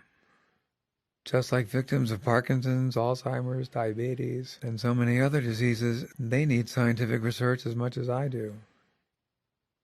We discussed our priorities internally at the CRPF and decided that funding cutting-edge research would remain our primary mission. At the same time, we voted to allocate more money for quality of life grants. On May 3, 2002, we opened the Christopher and Dana Reeve Paralysis Resource Center to provide critical information and support for victims and their families suddenly facing paralysis. I followed Dr. MacDonald's instructions to keep exercising and trying to make my body move. The exercise was carefully regulated, but it was left up to me to experiment with movement. John's advice was to try anything, because that was the only way to find out which pathways were still intact and to see if others could be reawakened. Fortunately, Chris Fantini had just completed his training and was now a licensed physical therapist. We worked together to create a protocol that would test innervation and muscle strength in every area. Because I'd spent years riding the FVS bicycle on a fairly regular basis, we decided to see if I could create spontaneous movement in either leg. As I lay flat, Chris would place my foot on his right shoulder and then push my leg forward until it was bent 90 degrees at the knee. I would say, "Go," to let him know that my brain was issuing a command, then push as hard as I could to straighten out the leg. The first few times, nothing happened. Saying "go" to my leg was about as productive as saying "drop" to Shammy when she fetched a tennis ball. Repetition was the key. During the 4th or 5th attempt, I could see the quads in my right leg start to flicker. Then Chris could feel my foot pushing against his shoulder. Soon the left leg followed suit. Then Chris had to lean against my feet, providing resistance to make the exercise more difficult as the movements grew stronger. Building on my ability to flex my right wrist, we moved on to the forearm. Chris, or one of the other aides who had been taught the routines, placed my forearm across my chest, supporting the weight of the arm with an open palm under the elbow. The task was to fully extend the forearm, using my triceps and forearm extensors. Strength was not an issue, thanks again to regular e-stim of my arms over a long period of time. The challenge was to establish the same connection that made it possible to move one finger with signals originating from the correct part of the motor cortex. As I began to experiment with movement, the problem was overflow. Muscles would fire in irrelevant areas. Biceps and deltoids might kick in when I only wanted activation in the triceps. But I knew that overflow could be controlled with practice. It was a much more tractable condition than minimal movement or none at all. Forearm extension from placement across the chest was a routine maneuver in the range of motion protocol, dating back to rehab in 1995. My body and mind were well accustomed to somebody else moving my arm for me. Now we were attempting to harness strength, habit, and willpower to move it on my own. It only took about a week to discover that when I sharpened my mental focus, in this case trying to concentrate only on my triceps, the overflow subsided. Now I was able to extend the forearm, tenuously at first, but then with more speed and assurance. Within a month, the synapse time to initiate movement in both forearms and both legs was practically instantaneous. A sure sign that just like the index finger, the signals were coming from the correct part of the motor cortex. By January 2001, I was spending as much as 3 to 4 hours a day on physical therapy. We would work the lower body one day, the upper body the next, combining E-stim, the FES spike, and voluntary motion against resistance. The forearm extensions had led to gaining the ability to fully extend both arms and raise them up like wings. Then I learned to start with my arms fully opened horizontally and bring them down to rest at my side. I could do this one at a time or simultaneously, with an aid giving light support at the wrists and elbows. One day I decided to see if I could sit up by myself out of the wheelchair. Again, there was no reason to assume I could do that, but no reason to assume I couldn't. I'd been using the E-stim on my abdominal and paraspinal muscles as part of my regular routine. Dolly and Chris positioned the chair next to the tilt table and transferred me onto the edge. Chris stood behind the table in case I fell backward, while Dolly covered the front. I asked her to plant my feet the width of my shoulders to give me a base of support, and I asked Chris to pull my upper body fully upright, making sure that I wasn't leaning left or right. Then I asked them both to let me go.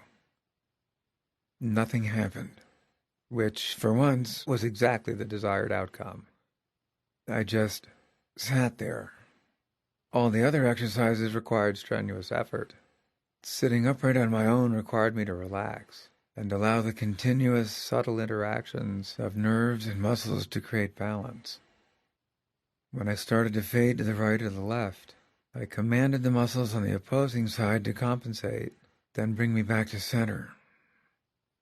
I was overjoyed to find that sitting on my own wasn't very difficult. I reflected on the fact that balance is natural. It's where the body wants to be. Maybe, after all these years, it still remembers. That's why practically anybody can get on a bicycle after 20 years and pedal away. I closed my eyes just as an experiment. I didn't know if visual reference was necessary to keep me upright. Once again, nothing happened. For nearly 5 minutes, I remained motionless, and then I started to slump forward as fatigue set in. My head, which weighs about 26 pounds, was the first to go, and then my upper body followed. But I had been sitting up, virtually untouched, for more than half an hour. Today I look back at that experience as one of the 3 most significant milestones in my history as a spinal cord patient. The first was discovering that my injury was not complete. The second was finding out that I could breathe on my own, if only for short periods of time. The ability to initiate movement far below the level of my injury, and simply to sit with little or no assistance, meant there was even more reason to hope. I went back to St. Louis in February for another round of testing and evaluation. The functional MRI showed that all the movements I had acquired since the last visit were also being directed by the correct part of the motor cortex, with some recruitment from the opposite hemisphere of the brain. The ASIA exam was a great success. Because my motor and Sentry scores had improved dramatically, I was reclassified as an ASIA C. Dr. McDonald was again ecstatic, describing these results as history in the making. I was encouraged by the thought that since my improvement was the result of exercise, it might translate into insurance companies paying for equipment that could help other patients recover enough function to return to work or school. Wouldn't it be more profitable to give patients who met certain criteria the tools and training they need to get better and go away? Proof of that principle had already been convincingly demonstrated by Dr. Reggie Edgerton at UCLA. Guided by the theory that it doesn't take much brain activity to walk, he experimented with paraplegics who had control of their upper body, but were paralyzed from the waist down. He placed these patients on a treadmill, flipped a switch, and their legs responded as the machine went into motion. At first, they needed the assistance of several physical therapists to place the feet correctly and to avoid sprained or broken ankles. Gradually, Dr. Edgerton and his team found that if the average patient stepped on the treadmill an hour a day for approximately 60 days, he or she would then be able to walk over ground on their own, assisted only by a cane. When I visited his lab, I saw an 18-year-old paraplegic who'd completed the training get out of a chair by himself, walk quite normally across the room, sit down in another chair, then get up again, still completely unassisted, then walk back to his original seat. Technically speaking, he was not cured, but because of this specialized activity-dependent training, he had achieved extraordinary functional recovery. He is no longer a burden to his insurance company. In my case, it was obvious that hard exercise was keeping me out of the hospital, but I still wondered how and when it would significantly change my life. I returned home and intensified my workouts. I rode for longer periods of time on the bike, increased the repetitions of my voluntary movements, and raised the voltage on the e-stim machine. I put more time and effort into breathing on my own, trying to develop enough strength in my diaphragm to eventually wean myself off the ventilator. Professors Daniel Martin and Paul Davenport from the University of Florida at Gainesville introduced a novel theory. During exercise, carbon dioxide builds up in the body.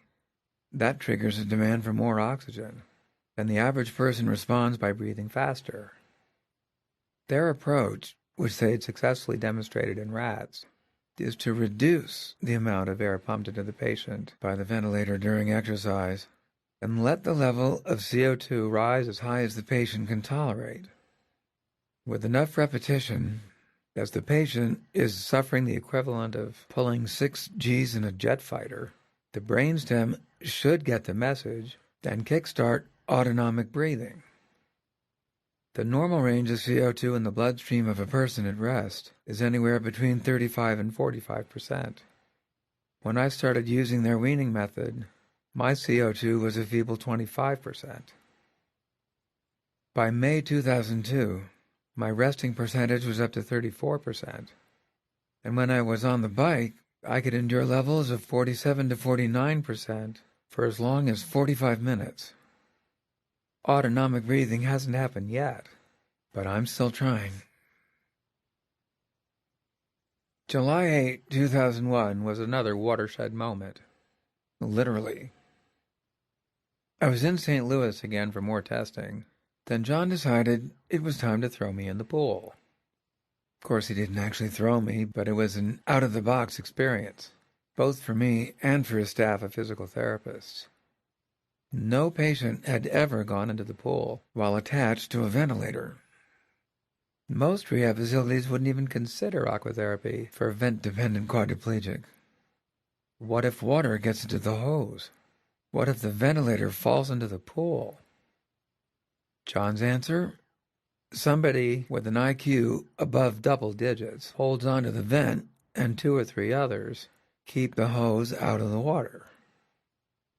Soon, I was floating on my back for the first time in 6 years.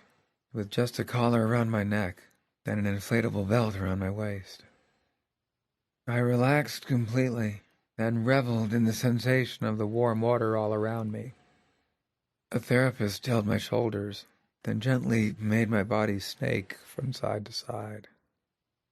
I watched my feet, which now seemed far away, swishing back and forth. I had the sense that my body was actually lengthening as the vertebrae were relieved of the compression they have to withstand when I sit in my wheelchair. After 10 minutes of sheer bliss, they put me to work. I had to perform every movement I could do on land, and then some. Suddenly a therapist said, "How about standing?" I could tell that the only acceptable answer was sure. The next moment, many hands were holding me upright.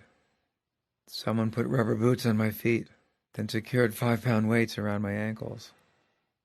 I was asked to bend my knees, then let my body down until the water level was just below my trachea. The next move would be to push with my legs and stand. I focused on my quads, once again making the connection that had by now become an integral part of my life. When I was ready, I gave myself a silent go. The muscles fired, and I shot straight up. Suddenly, I was towering above everyone around me. John, Linda, Dolly, the documentary film crew, and various onlookers applauded and cheered as if they were watching a moon launch.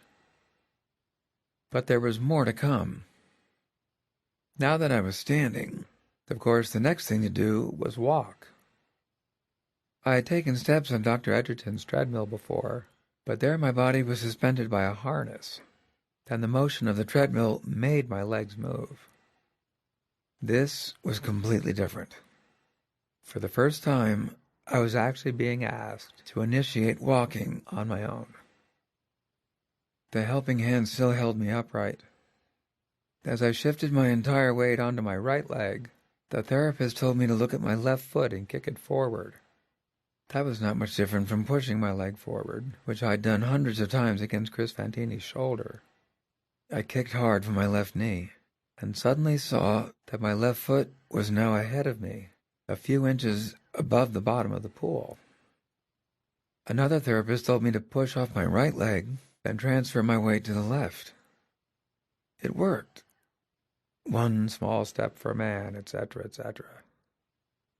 Then we repeated the process, kicking the right foot forward, then shifting weight to take another step. In that first attempt, I took 8 steps before I reached the end of the hose and had to be floated back to home base. As we continued, my body seemed to remember what to do. The leg thrust and weight transfer became easier and looked more normal. By the end of the session, I had walked in water 8 times. By September 2001, my exercise program included weekly aquatherapy at the Gaylord Rehab Facility in nearby Connecticut. The first 6 sessions were supervised by their physical therapists, and then I was allowed to use the pool with 2 nurses and 2 aides from our team. The 2 hours set aside for me on Friday afternoons soon became a precious reward, an eagerly anticipated treat at the end of the week. We don't have enough people to help me walk, but we still do most of the other exercises. Some days are better than others, usually depending on how well I sleep the night before, but the overall progress has been extremely gratifying. The payoff came on January 20, 2002, when I traveled to St. Louis once again for the assessment that would complete the study. The evaluation took 3 days. In addition to the usual physical exam, the ASIA exam, and another 3-hour session in the MRI, John and his team measured all the muscle activity, including the diaphragm, with an electromyogram, or EMG. I felt like a giant pincushion, but I knew that the EMG needles would give a more accurate reading of synapse time and the degree of innervation needed to create movement. Fortunately for all concerned, I hit a home run. The motor function score went up from 11 to 20. Light touch jumped from 57 to 78, and the pinprick total soared to 56 from a previous high of 22. Now John had accumulated enough data to publish a scientific article demonstrating that activity-dependent training promotes functional recovery in chronic spinal cord injury. He said the test had to be so thorough and repeated over a long period of time, almost 2 years, because 30 neuroscientists could stand at the bedside, watch me move, and still say it wasn't happening. The article would be certain to cause controversy. We hoped it would also cause rehab facilities and neuroscientists as well as insurance companies to look at physical therapy in a new way. Perhaps the aggressive approach that had led to significant improvement in my case would now be used to treat not only other spinal cord patients, but victims of strokes, MS, and other central nervous system disorders as well. Faith. Universalists believe that God is too good to damn people, and the Unitarians believe that people are too good to be damned by God. Universalists believe in a God who embraces everyone, and this is central to their belief that lasting truth is found in all religions, and that dignity and worth is innate to all people, regardless of sex, color, race, or class. From an essay by Minister Thomas Starr King, circa 1800. And we are willing to make public, as part of our religious practice, what we believe, that the human family is one, and that the love that binds us is greater than the fears that divide us. Barbara J. Peskin. After my encounter with Scientology, I moved on in my search to discover the relevance of spirituality. But during the next 20 years, culminating with my injury in 1995, I tended to focus on the big questions only when I was not preoccupied with activities and issues of the moment. Others tried to impose their beliefs on me. The Scientologists begged me to return, and my acting coach in the 80s wanted me to become a follower of the Buddhist leader Baba Muktananda.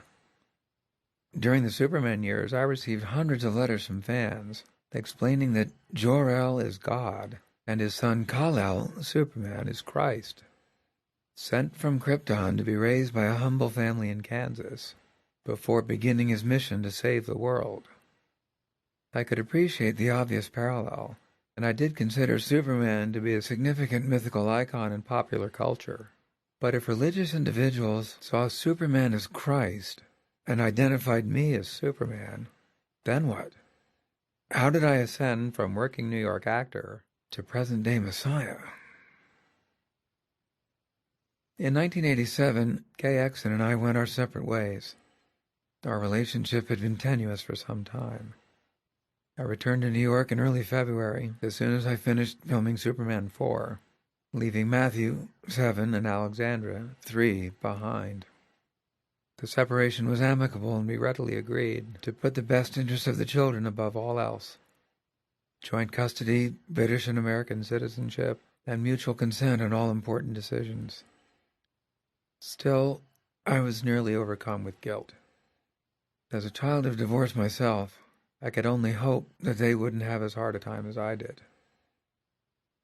Now that I was living 3,000 miles away, I needed to find ways to ease the pain and to remain a strong presence in their lives. In late February, I hosted a documentary on the future of flight, which was filmed at the Air and Space Museum in Washington. I kept a video recorder with me and made tapes of myself next to the Spirit of St. Louis, at the Washington Monument, and the Jefferson Memorial. I even included a drive-by glimpse of the White House. Back in New York, I taped kids in the park, where we had played countless games of hide-and-seek. I went to the corner deli to tape greetings from the man who used to give Matthew a banana when I got my morning coffee. From the roof of our apartment, I took shots of the Museum of Natural History across the street, our second home on rainy days. At the end of the video, I looked into the camera and told them we'd see each other very soon. I did my best to sound positive and cheerful. But even as I dropped the tape off at the post office, I wasn't sure if I'd been able to mask the pain. I needed a real distraction. Anything that would make me feel better. Drugs and alcohol were out of the question. I didn't want to escape reality by making myself less conscious. Flipping through my mail as I walked back from the post office, I came across a brochure for loving relationships training. I gathered from the material that their mission was to help people find happiness by learning to love anyone and everyone we meet on life's path. Weekend seminars, open to newcomers and graduates alike, were held several times a year in cities around the world. The next one in New York was only 2 weeks away. I decided that was more than a coincidence. Maybe I was meant to find out about this source of spiritual healing at one of the lowest points of my life. I reserved a place and showed up at a midtown hotel on Friday afternoon to begin my weekend of LRT. At the registrar's desk, I filled out forms that included complete confidentiality, then handed over a check for $1,500. Then I found myself in one of the ballrooms of the hotel, seated among 300 others, waiting patiently for the seminar to begin. I looked around and saw apparently normal people of all ages and descriptions. At least, no one seemed tense or semi-robotic, a marked contrast to many of the Scientologists in 1975. Soon, a side door opened and the leaders joined us, a man and a woman in their early 40s, both fit and attractive in a well-tailored suit and a colorful designer dress. There were no workbooks, no videos, no e-meters or personality tests. They simply began talking, taking turns as they addressed us. Although they must have delivered the same message many times before, they didn't sound rehearsed, and I didn't feel that I was attending a lecture. They were relaxed, warm, and intimate in front of such a large gathering.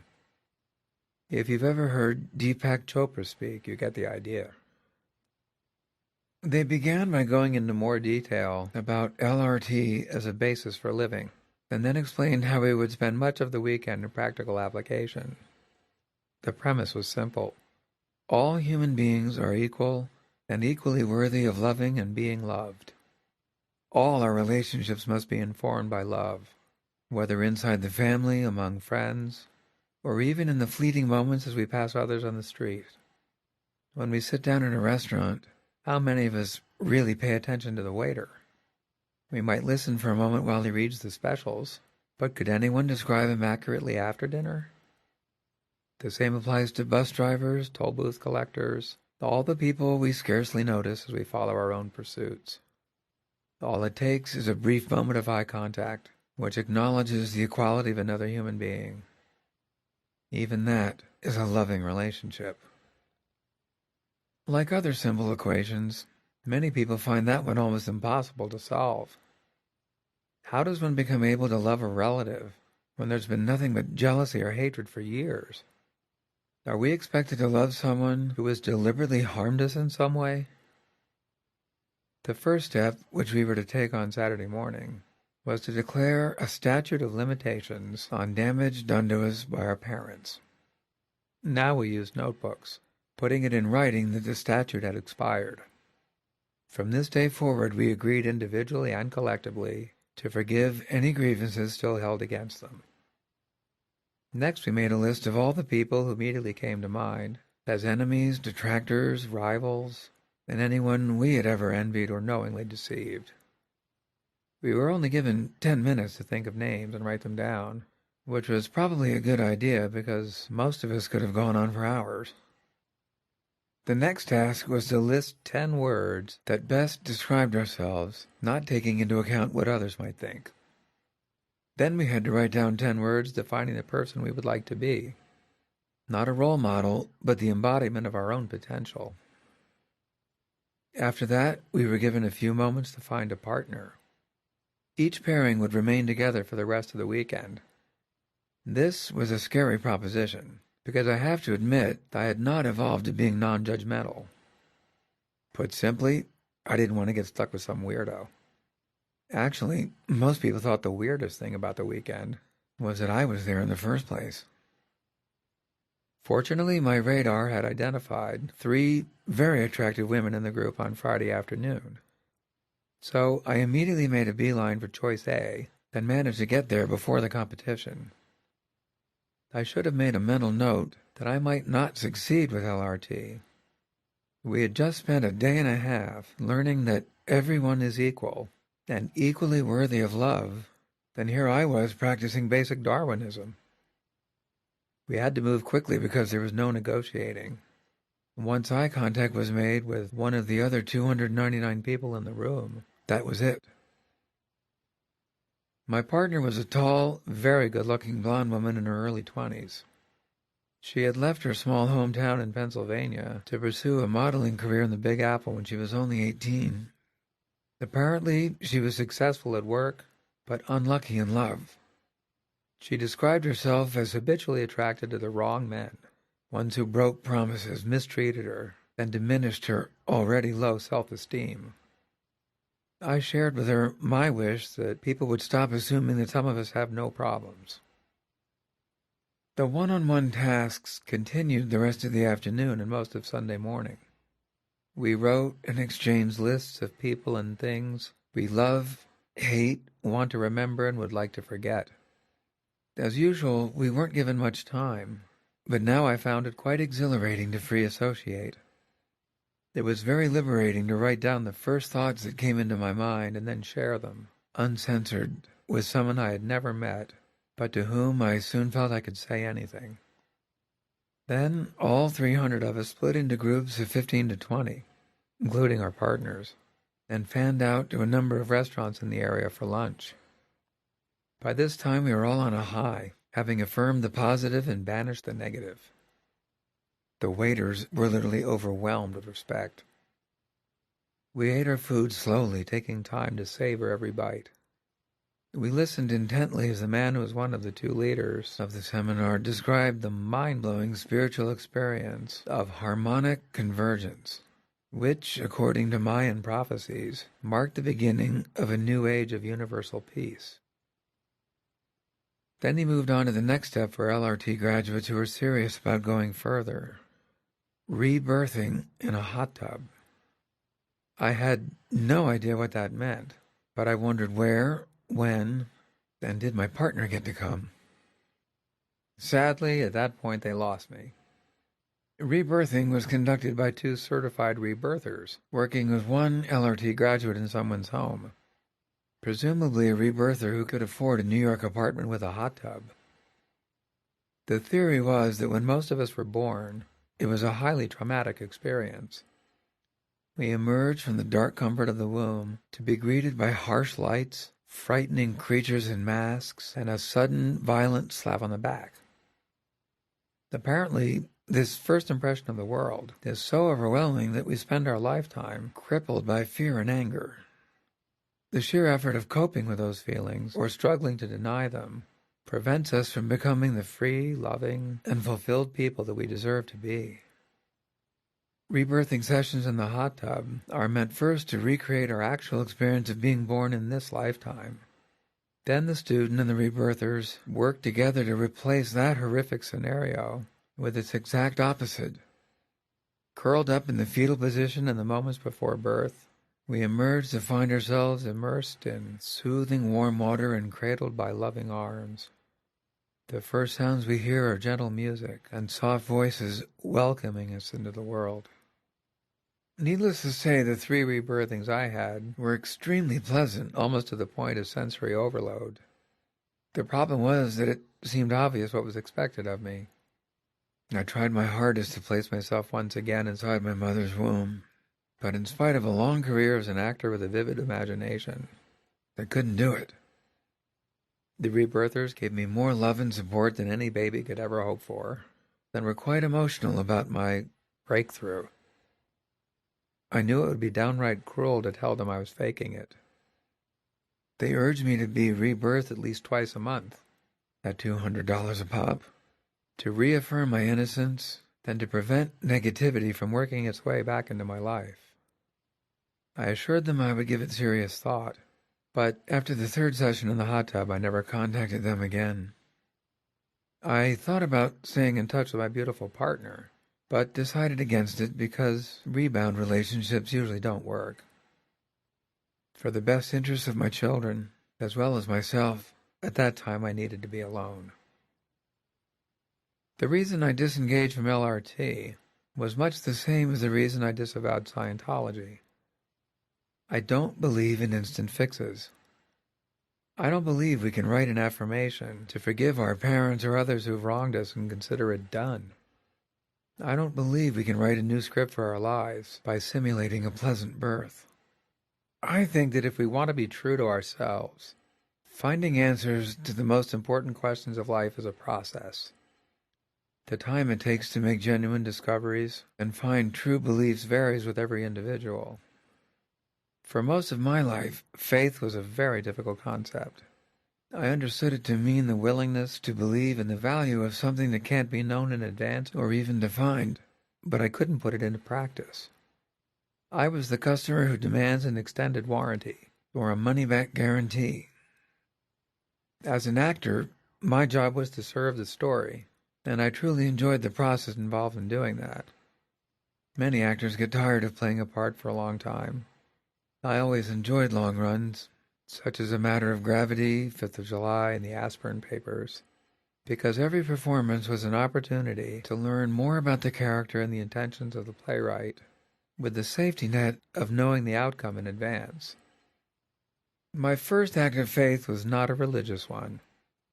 It happened when Dana and I were married. I'd always been afraid of marriage, perhaps because there'd been a long history of failures for many generations in my family. But on a spring day in 1992, next to a picture window overlooking the Berkshire Mountains in Massachusetts, I repeated the vows because somehow I absolutely believed that they were true. I couldn't know or define our future ahead of time. I acted on faith. It was an enormous step forward. 3 years later, I lost the use of almost my entire body. My identity and self-esteem had always been based in the physical world. I cherished health, athletics, travel, and adventure. At first, I couldn't imagine living without those things. In an instant, paralysis created an indescribable void. Family, friends, and well-wishers from around the world assured me that prayers and my faith in God would comfort me. I tried to pray, but I didn't feel any better, nor did I make any kind of connection with God. I wondered what was wrong with me. I'd broken my neck and become paralyzed, possibly forever, but still hadn't found God. A close friend about my age had lived through tremendous upheaval since childhood and finally found faith. His advice to me was, fake it till you make it. In other words, just pray and sooner or later it'll have meaning. I tried and failed. Even in the sleepless pre-dawn hours at Kessler, my mind wandered and my emotions overcame me. Finally, I decided to stop beating myself up. I wasn't in school anymore and I didn't have to get good grades in religious studies. When reporters continued to ask me about the importance of religion in my life, I began to answer by saying that I'm not sure if there is a God, but I try to behave as if He is watching. Gradually, I've come to believe that spirituality is found in the way we live our daily lives. It means spending time thinking about others. It's not so hard to imagine that there's some kind of higher power. We don't have to know what form it takes or exactly where it exists. Just to honor it and to try to live by it is enough. Because we are human, we will often fail. But at least we know that we do not deserve to be punished. That knowledge makes us safe and willing to try again. As these thoughts unfolded in the process of learning to live my new life, I had no idea that I was becoming a Unitarian. In my late 40s, faith and organized religion unexpectedly converged. Dana, Will, and I attend services regularly, bringing along whichever nurse happens to be on duty. Sue Citarella, a lifelong practicing Catholic, has come with us a number of times and finds the welcoming, non-judgmental atmosphere to be very rewarding. In the words of our minister, we see our church as a place where people can be truly religious because they can be true to themselves. where honest doubt is not taken for heresy, and where the beliefs of the past and the present become the inspiration for future growth and discovery.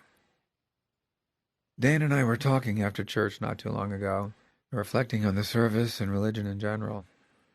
I told her that what I liked about Unitarian Universalism is that you are not presumed guilty when you walk in the door. You don't have to confess your sins to a priest and be told that 10 Hail Marys and 5 Our Fathers will make you square with God for at least another week. God isn't a warrior or a terrifying father figure who will embrace you in his arms, but take you out to the woodshed in an instant if you misbehave. This church doesn't demand a percentage of your income in order to belong. This God understands that many of us don't know where he lives, or even how to spell his name. He knows that it isn't easy for us to love ourselves, our families, or even our neighbors, let alone the rest of humanity. Instead, he asks us just to do our best, trusting our innate ability to discern the truth. As Abraham Lincoln said, "When I do good, I feel good. When I do bad, I feel bad. And that's my religion." In the 1960s, hippies painted their vans with the symbol for peace and the words, "God is love." Most of them were probably thinking about sex. But in the deepest sense of the word, what they wrote was actually quite profound. I think they and Honest Abe were right. Hope. Hope is itself a species of happiness, and perhaps the chief happiness which this world affords. But, like all other pleasures immoderately enjoyed, the excesses of hope must be expiated by pain, and expectations improperly indulged must end in disappointment. From the writings of Samuel Johnson. Anyone familiar with Superman knows that ever since he was created by Jerry Siegel and Joe Shuster in 1938, his purpose has always been to symbolize and uphold the values of truth, justice, and the American way. During the filming of the first Superman at Pinewood Studios in England, on the wall of his office, director Richard Donner proudly displayed a model of Superman in flight. The superhero carries a banner with only one word, verisimilitude, which the American Heritage Dictionary defines as the quality of appearing to be true or real. The challenge for the production team was to make the miniature, optical, mechanical, and flying effects absolutely convincing. Everyone involved in the film knew that the one-line tease on the advertising posters was going to be, "You'll believe a man can fly."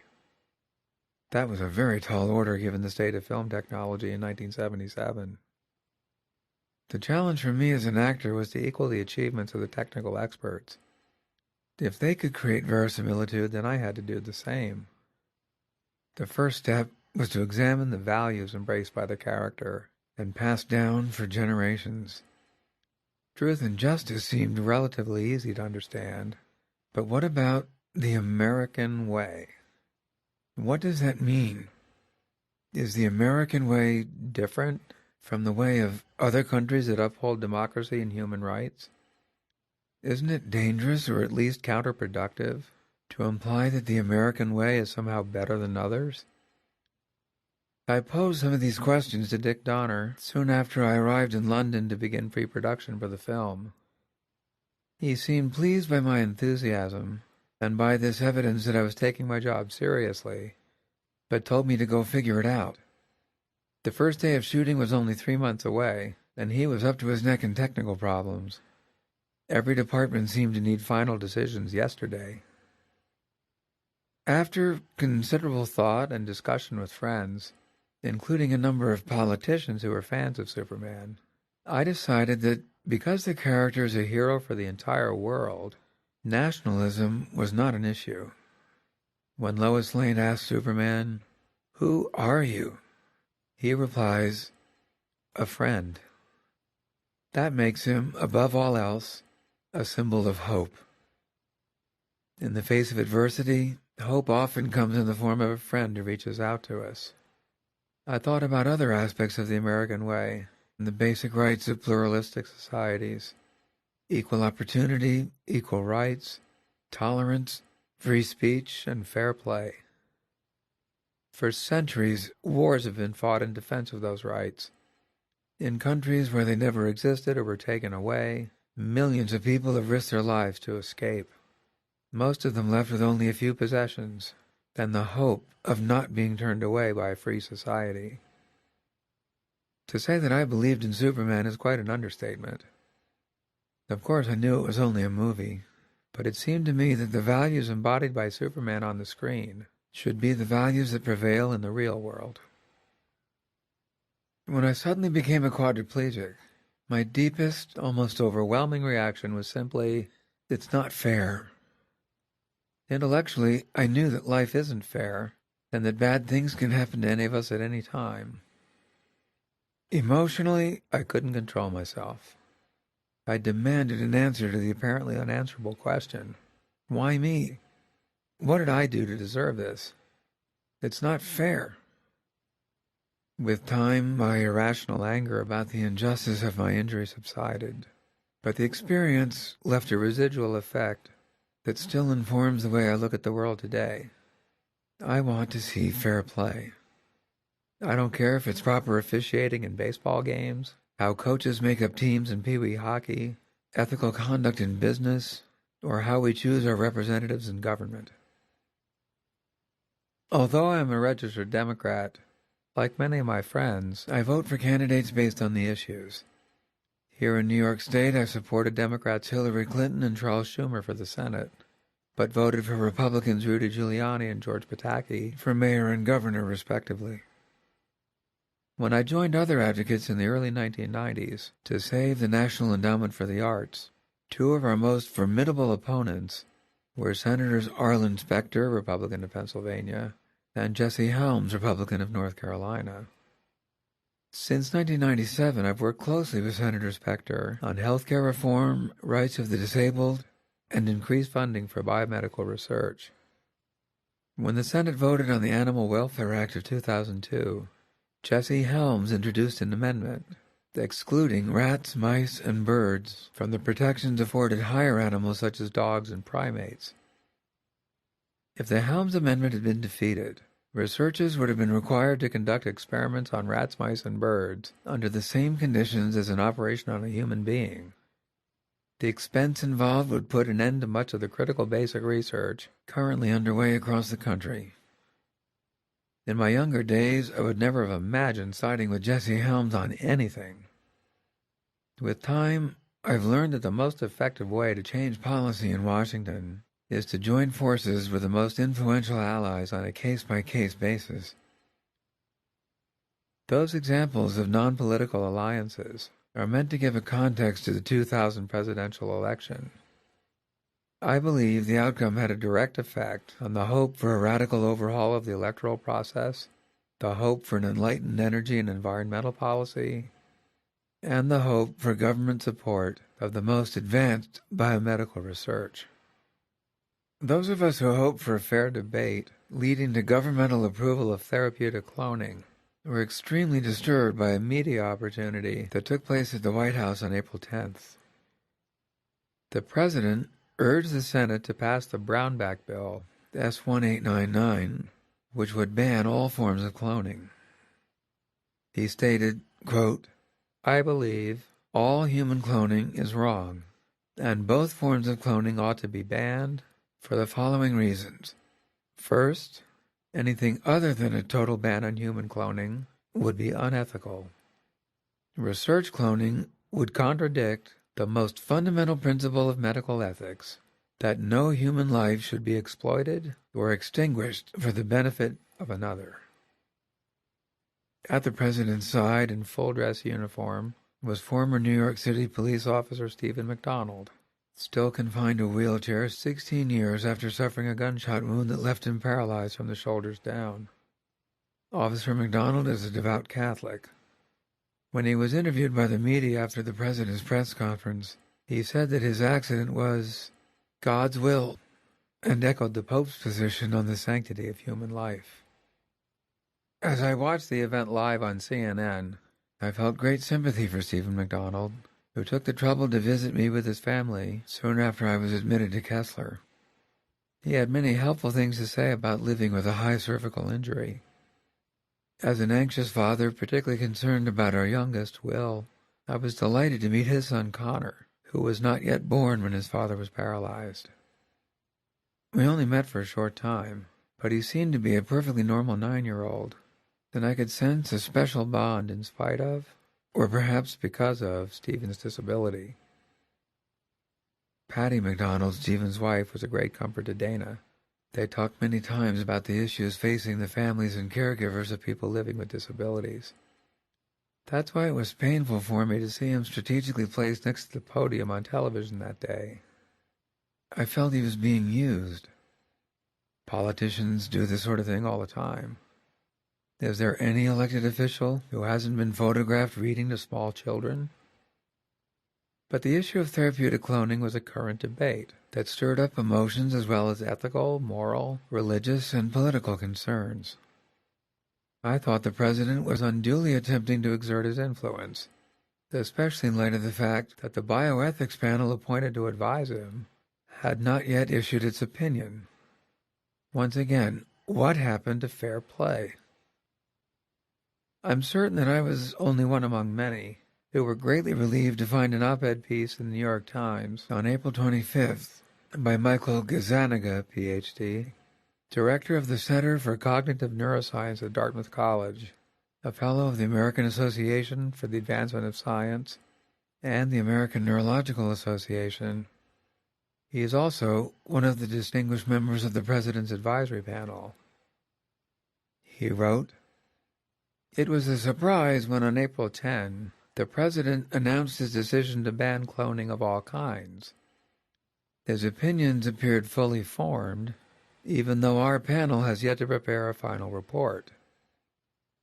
Some religious groups and ethicists argue that the moment of transfer of cellular material is an initiation of life and establishes a moral equivalency between a developing group of cells and a human being.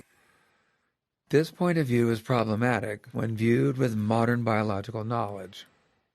We wouldn't consider this clump of cells even equivalent to an embryo formed in normal human reproduction, and we now know that in normal reproduction, as many as 50% to 80% of all fertilized eggs spontaneously abort and are simply expelled from the woman's body. It is hard to believe that under any religious belief system, people would grieve and hold funerals for these natural events. Yet, if these unfortunate zygotes are considered human beings, then logically, people should. The biological clump of cells produced in biomedical cloning is the size of the dot on the letter I. It has no nervous system and is not sentient in any way. It has no trajectory to becoming a human being. It will never be implanted in a woman's uterus. What it probably does have is the potential for the cure of diseases affecting millions of people. When I joined the panel, officially named the President's Council on Bioethics, I was confident that a sensible and a sensitive policy might evolve from what was sure to be a cacophony of voices of scientists and philosophers representing a spectrum of opinions, beliefs, and intellectual backgrounds. I only hope that in the end, the President hears his council's full debate. The temperature of the debate rose dramatically in May 2002. Proponents on both sides of the Brownback bill ran television ads in Utah, North Dakota, Georgia, and Washington, D.C., trying to win swing votes and threaten senators who were up for re-election. Supporters of S1899, such as the Family Research Council, tried to convince the public that therapeutic cloning means killing babies and the creation of embryo farms. Opponents explained somatic cell nuclear transfer and pleaded with the Senate, "Don't legislate away hope." A poll taken by the highly respected firm Caravan Incorporated showed that 68% of the American public was in favor of therapeutic cloning. 28% were opposed and 4% had no opinion. Opponents of the research who objected because of deeply held religious or ethical convictions, who were absolutely true to their beliefs like Stephen MacDonald, I felt had to be respected. Much more troublesome were senators like Bill Frist, Republican of Tennessee, and of course Senator Brownback, who seemed to lack a consistent point of view. In testimony before a Senate subcommittee, Senator Brownback stated that he was in favor of in vitro fertility clinics, and added, "Many of my friends have had fine children that way." Senator Harkin pointed out that during the process of creating a viable embryo for a couple that could be successfully implanted in the woman's uterus, an average of 8 to 10 fertilized but now unwanted embryos are routinely discarded as medical waste. Brownback replied, "I understand the majority of them are put up for adoption, but let's return to the question of cloning." According to the 1999 Centers for Disease Control report, assisted reproductive technology success rates, 250 babies were born to couples using 5 IVF clinics in Kansas that year. An estimated 6,000 eggs were retrieved, and approximately 70% of those were successfully fertilized and developed, creating some 4,000 embryos. Consistent with the average statistics, in 400 IVF clinics across the country, a third of the embryos in the Kansas clinics didn't develop enough to be useful. A third were frozen for the possible creation of a sibling. The remaining third were thrown away with the informed consent of the donors. According to Sean Tipton, Director of Public Affairs for the American Society for Reproductive Medicine, only one of the 5 clinics in Kansas offers an embryo adoption program. In addition, he estimates that in the 21-year history of in vitro fertilization in the United States, less than 100 families have had children through embryo donation. If Senator Brownback doesn't know the facts, even in his own state, is he qualified to propose legislation on the issue? If he is aware that any leftover embryos are legally being destroyed in Kansas, how does he condone that in light of his fervent opposition to the use of an unfertilized clump of cells for therapeutic cloning? In an interview with Charlie Rose on PBS, he defined that less than 5-day-old cluster of cells as, quote, an individual. Then he suggested to Dr. Harold Varmus, former director of the NIH who was also on the program, "Why don't you experiment on me instead?" Dr. Varmus had the courtesy not to press him on that point. I would not have hesitated to ask him how that would work. Is he suffering from a disease that might be cured by therapeutic cloning? Would he be willing to have his own DNA extracted from a piece of his skin, then transferred into an unfertilized egg, in order to harvest stem cells that could be used to cure him? Senator Frist made statements that were equally puzzling to me and perhaps to thousands of others who know that, as the only doctor in the Senate, many of his colleagues looked to him for guidance on the issue. When we entered into a discussion on the record, following my testimony on March 5th, he said that he fully supported embryonic stem cell research. But after I left the room, he stated that it was, quote, irresponsible for me to link human cells with therapeutic cloning, adding that he was adamantly opposed to all forms of human cloning. However, an overwhelming number of researchers and clinicians in the United States and around the world have published articles and gone on record urging therapeutic cloning to go forward. They say it might turn out to be the safest method to cure patients because it minimizes the chances of the immune system's rejection of stem cells. As a doctor, Senator Frist is bound by medical ethics to prescribe the best treatment for his patients. By supporting the Brownback bill, which would not only ban therapeutic cloning but criminalize it, many disease advocates, myself included, felt that Senator Frist was making the wrong decision both as a doctor and as a senator. When it was revealed in May 2002 that he was on the short list to replace Vice President Cheney in Bush's bid for re-election, more light was shed on his opposition to therapeutic cloning. And then I turned 50. That's an important milestone in anyone's life. Unfortunately, it carried added significance for me, because I stated 7 years earlier that I hoped to stand on that occasion and toast everyone who had made it possible for me to do so. I spent that evening at a festive occasion surrounded by family and friends, in good health but still seated in a wheelchair. In the weeks and months leading up to my birthday, many people wanted to know what happened. Was I misinformed, naive, or just plain ignorant when I made that statement in 1995? Some scientists offered the opinion that if the NIH had been allowed to encourage and adequately fund embryonic stem cell research immediately after those cells were first isolated in 1998, I might have made it. The cures that millions want so desperately for so many diseases might have been achieved. I can honestly say that there's no point in becoming obsessed by what would have, should have, or might have been. My intention was to create a commotion, to provoke a reaction from scientists, politicians, and the media by proposing a difficult but not necessarily impossible challenge. I remember asking Dr. Wise Young not to give me too many details about regenerative medicine and the enormous complexities of spinal cord repair.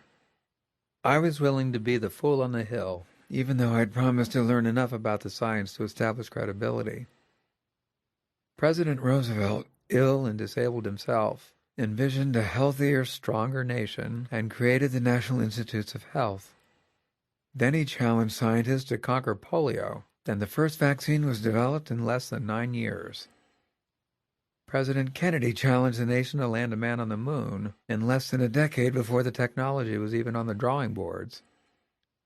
400,000 Americans in both the public and private sector worked together against the clock and made it possible for Neil Armstrong to take that giant leap for mankind in 1969.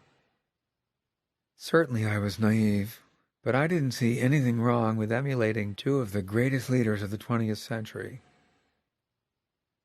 All over the world there are scientists, doctors, therapists, politicians, pharmaceuticals, biotechs, foundations, universities, healthcare providers, and untold others doing their utmost, even devoting their entire lives to the relief of human suffering. What I didn't expect was that in this country, home of truth, justice, and the American way, hope would be determined by politics. When I learned that human trials for spinal cord regeneration were delayed for 2 years by a small pharmaceutical company to claim partial ownership of the scientist's newly developed technology, I was outraged to witness further proof that success has 1,000 fathers while failure is an orphan. I had always assumed that hope was based on the advancement of scientific knowledge and the funding to realize its potential. Moral and ethical questions have always attended the birth of new ideas and new technologies. Litigation of patents and the ownership of intellectual property is a more frightening obstacle. As therapies emerge and make their way into the marketplace, the pie will be very large and everyone will want a piece of it. If we don't resolve those political and economic issues soon, progress may reach an impasse, giving an inverse meaning to the concept that nothing is impossible. Keeping hope alive requires endurance and hard work, much more than I ever anticipated. As Samuel Johnson wrote in the 18th century, the excesses of hope must be expiated by pain, and expectations improperly indulged must end in disappointment. We have already experienced pain and disappointment. In fact, it may continue for some time. Reaching the ultimate goals of today's biomedical research is certainly going to be extremely difficult. But ultimately, I place my trust in the words of Robert F. Kennedy, who said, "The future does not belong to those who are content with today, apathetic toward common problems and their fellow men alike, timid and fearful in the face of bold projects and new ideas. Rather, it will belong to those who can blend passion, reason, and courage in a personal commitment to the great enterprises and ideals of American society." Not long ago, I wrote an essay about hope. It's a story about surviving an almost impossible situation. Perhaps it's also the best way I can describe how I feel about my new life. It's called The Lighthouse. I've always loved sailing. I love being out on the water in harmony with the boat, feeling the exhilaration of slicing through waves, leaving land behind. The most precious moments were shared with friends, working together to bring out the best in the boat and in ourselves. In the late fall of 1978, I helped deliver a 48-foot sloop from Connecticut to Bermuda. There were 5 of us on board for the journey down the Connecticut River, eastward on Long Island Sound around the point at Montauk, then due south in search of a tiny island 564 miles off the Carolinas. We expected a passage of 4 to 5 days. Casting off just before midnight, we caught the ebb tide that would push us quickly downriver and out into the Sound. With a bracing 15-knot breeze behind us, we sped past the houses on the shoreline, then watched them go dark as people settled into their cozy beds. We had on thermals, sweaters, and foul weather gear to protect us against the 38-degree October night. Clutching our mugs of coffee, and ducking now and then to avoid the stinging spray from the bow wave, we embraced the adventure ahead.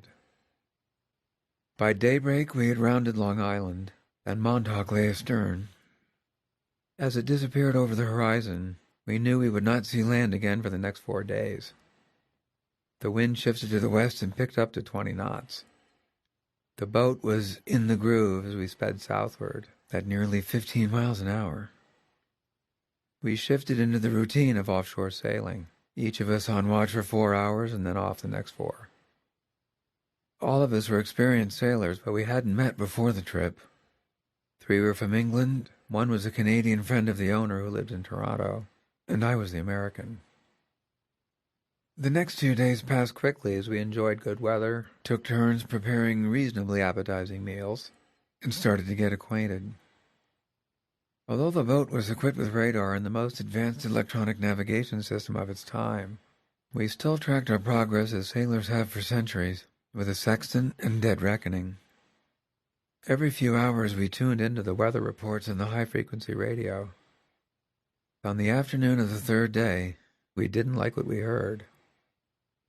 The storm came from the north and reached us just before dark. We were sailing directly downwind, with the mainsail and jib full out at right angles to the boat. The rain came first. Then the following seas rose until they towered above us. Suddenly the wind gusted to 30 and 35 knots. All hands came on deck to take down the jib and put 2 reefs in the main. Even with the reduced sail area, we were now sledding down mountainous waves, the bow crashing into the troughs below as the storm turned into a full-blown gale. We couldn't see anything beyond the dim glow of the running lights. Adrenaline rushed through our veins as we fought to stay in control of the situation. I was afraid that the electronic systems might fail if water flooded the cockpit and found its way below, making it impossible to determine our position. We weren't maintaining a course. We were just trying to survive. The gale pursued us through the night and into the following day. When we came off watch, we stumbled below, grabbed a few crackers to keep something in our stomachs, and crawled into our bunks. The only relief was that with the dawn we were able to see the chaos around us. Even though the helmsman's compass was swinging wildly back and forth, now we knew that our average heading was south. And then we saw the light. It was dim and distant. We could only see it when the boat was lifted on the crest of a wave. Every time we came up, all eyes strained to find it again through the blinding rain. Soon we realized that the light flashed for 2 seconds at 10-second intervals. Someone went below to check the charts. Dead ahead of us, 40 miles away, was Gibbs Hill Lighthouse at Southampton, Bermuda. Lighthouses, tall, sturdy, and built to withstand the pounding surf and raging winds, warn passing ships to avoid crashing into rocks or dangerous reefs near shore. Lighthouses have guided sailors through troubled waters for as long as anyone can remember. Seeing that lighthouse was like being held in the arms of a parent or a long-lost friend. Now it didn't matter if our modern equipment failed. All we had to do was not lose sight of it and let nothing keep us from reaching its warm embrace. At some time, often when we least expect it. We all have to face overwhelming challenges. We are more troubled than we have ever been before. We may doubt that we have what it takes to endure. It is very tempting to give up, yet we have to find the will to keep going. But even when we discover what motivates us, we realize that we can't go the distance alone. When the unthinkable happens, the lighthouse is hope. Once we find it, we must cling to it with absolute determination, much as our crew did when we saw the light of Gibbs Hill that October afternoon. Hope must be as real and built on the same solid foundation as a lighthouse. In that way, it is different from optimism or wishful thinking. When we have hope, we discover powers within ourselves we may never have known. The power to make sacrifices, to endure, to heal, and to love. Once we choose hope, everything's possible. We're all on this sea together, but the lighthouse is always there, ready to show us the way home.